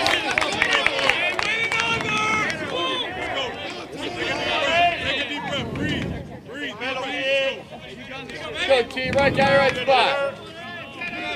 Hey, be that guy, Tanner. They did run for Clarkson out of second. Walker Is that Walker? Carter Walker? 3-2 pitch. Ball 4. Huntington has tied the game with a bases-loaded walk and have come all the way back from down 4, and now Kaufman can win it. Wow. That was a ball. Yep. Great at bat by the Foresters. Really, it seems like only 2 at bats have been not great here in the 9th inning. And now Kaufman, who started the rally, can end it. The pitch. First pitch right in there, inside corner for a strike. This is the 10th batter of the inning. Huntington has batted around. Winning run is Carter Walker at third. The pitch. Low. Good block there by Okowski. Right now, got to keep everyone at bay. This would be a morale-boosting win for the Foresters, who looked like they were dead heading into the bottom of the 9th. Yeah, they've done a really good job. They had a lot of quality at bats. And pitch. Kaufman hits it softly, and it is foul, and it's 1-2.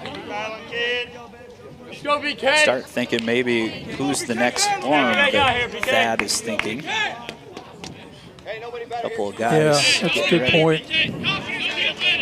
I was just thinking, are they going to have enough light to finish the day? True. I didn't even consider that. Full count. Or excuse me, 1-2. Here's the pitch, and it hit him!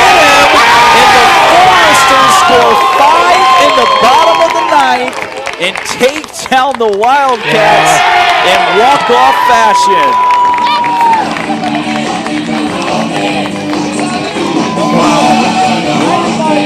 Kaufman starts it, and Kaufman ends it, and the Forester frenzy begins in center field in a comeback big-time win to start the Crossroads League 1-0. managed way, being said. Well, I wouldn't have thought that. You know, they're up 4 runs. The lefty is just carving them up. And they're not getting anything against the lefty. And suddenly, you know, Kaufman has a good at-bat. Sammy has a good at-bat. Johnny has a good at-bat. You know, it's just, yeah, I'm happy for him. That's the kind of win that you can build on. Exactly. We talked about it. It could be one of those plays, those games that just kind of kick you while you're down if you get beat in that game. And last year, Mike, I feel like we had games just like that where someone needed to make a play. Or Huntington had a chance to walk off a game and something doesn't go their way or a player makes a mistake. Today, it feels like the tide has turned and they win a good game against a Wesleyan team that, quite frankly, outplayed them a lot of the day, but that doesn't matter in sports. And you've said it time and time again. The nice thing about baseball is there's no clock. You don't run out of time. You just have a certain amount of outs, and Huntington had to use every single one of them to find a way to win. So I think the pitching's got to be better. I mean, the location, they were up in the strike zone a lot of the day, and Wesleyan came in, looked like to me, with a plan that we're going to hit the ball the other way. And they did that. And so now, you know, Huntington, I think, has got to make a little bit of an adjustment. Max Irwin will pitch the second game. And Max is kind of a crafty left-hander, so we'll see how he does here. But that's a big win. It is. Massive. 1-0 is a big difference than 0-1, and especially at home. Yes, and you talked about it. You were not happy a few times how this game was going, how this team was playing at home, but they find a way to win. I think we've got R.J. England, the starting pitcher, coming up to meet with us. Looks like he's jogging up here. Of course, now it seems like his day ended a long time ago, but he did throw the ball well, and we'll have him joining us in just a moment. We'll wind down this broadcast, and as Coach mentioned, we will have to get the next one going quite soon because we're going to run out of daylight here. And we've got the starting pitcher and the ace for the Foresters, R.J. England, hopping on the headset to talk with us post-game. And I think, R.J., just so you know, they're going to put us on camera over here. So we're going on camera when we fix the hat. So everyone can see us. Don't worry about the hair. Yeah. So. All right, let's get Coach Frame going. Yes, sir. All right, we've got the starting pitcher, R.J. England here. R.J., we talked about it up here. What aces do, and that's your title this year, is even when you don't have your A game, you found a way to battle through. Your location might have been a little off. You still strike out 11 guys. 3 earned runs. It's another quality start. Take us through your day on the bump. Oh, man. You know, like you said, I didn't have my A stuff today. Credit Iwooth, they put good swings on fastballs. They were attacking early on the fastball, but just kind of figured out a way, just kind of bulldog mentality. Right. That's what I'd like to call it. So we talked about it as well. Last year, it felt like you had games like this out here where your team just came up short. That is such a big boost to the morale. You guys obviously have something special going, 9 straight wins. How about those at-bats in the 9th inning? Oh, man. Kaufman started it, yeah. Kaufman ended it, and that just gives you a ton of momentum heading into game 2. For sure. I mean, just fighting. I mean, we had, 2 outs for 4 or 5 batters, right. I think, and guys just, they wouldn't stop fighting. I think that's a credit to Ryan Wheeler, grad assistant. I mean, he's just kind of instilling in us that we're better as a hitting group this year. And I mean, we just got guys that love to fight, love the gritty at bat. So, well, appreciate it, RJ. You're now yes, 4-0 on the year. Continue to throw the ball well, and yes, sir. We're looking for a doubleheader sweep coming up next. Yes, so sir. I'll take the headset from you. We'll end the broadcast, and we hope to see RJ maybe with the stick in game 2 as well, or playing in the outfield. The FDN Sports crew, we're going to kick it to a short break. We don't have a start time yet, but we will have first pitch on FDN Sports with Mike Frame, Preston Husband, rest of FDN Sports in just a moment. We'll see you in a bit. All right.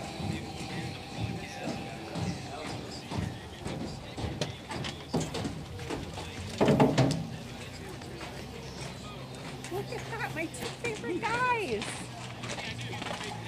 Another win for the boys. Oh. I love you. Yeah. Get back so you can pull me. Yeah.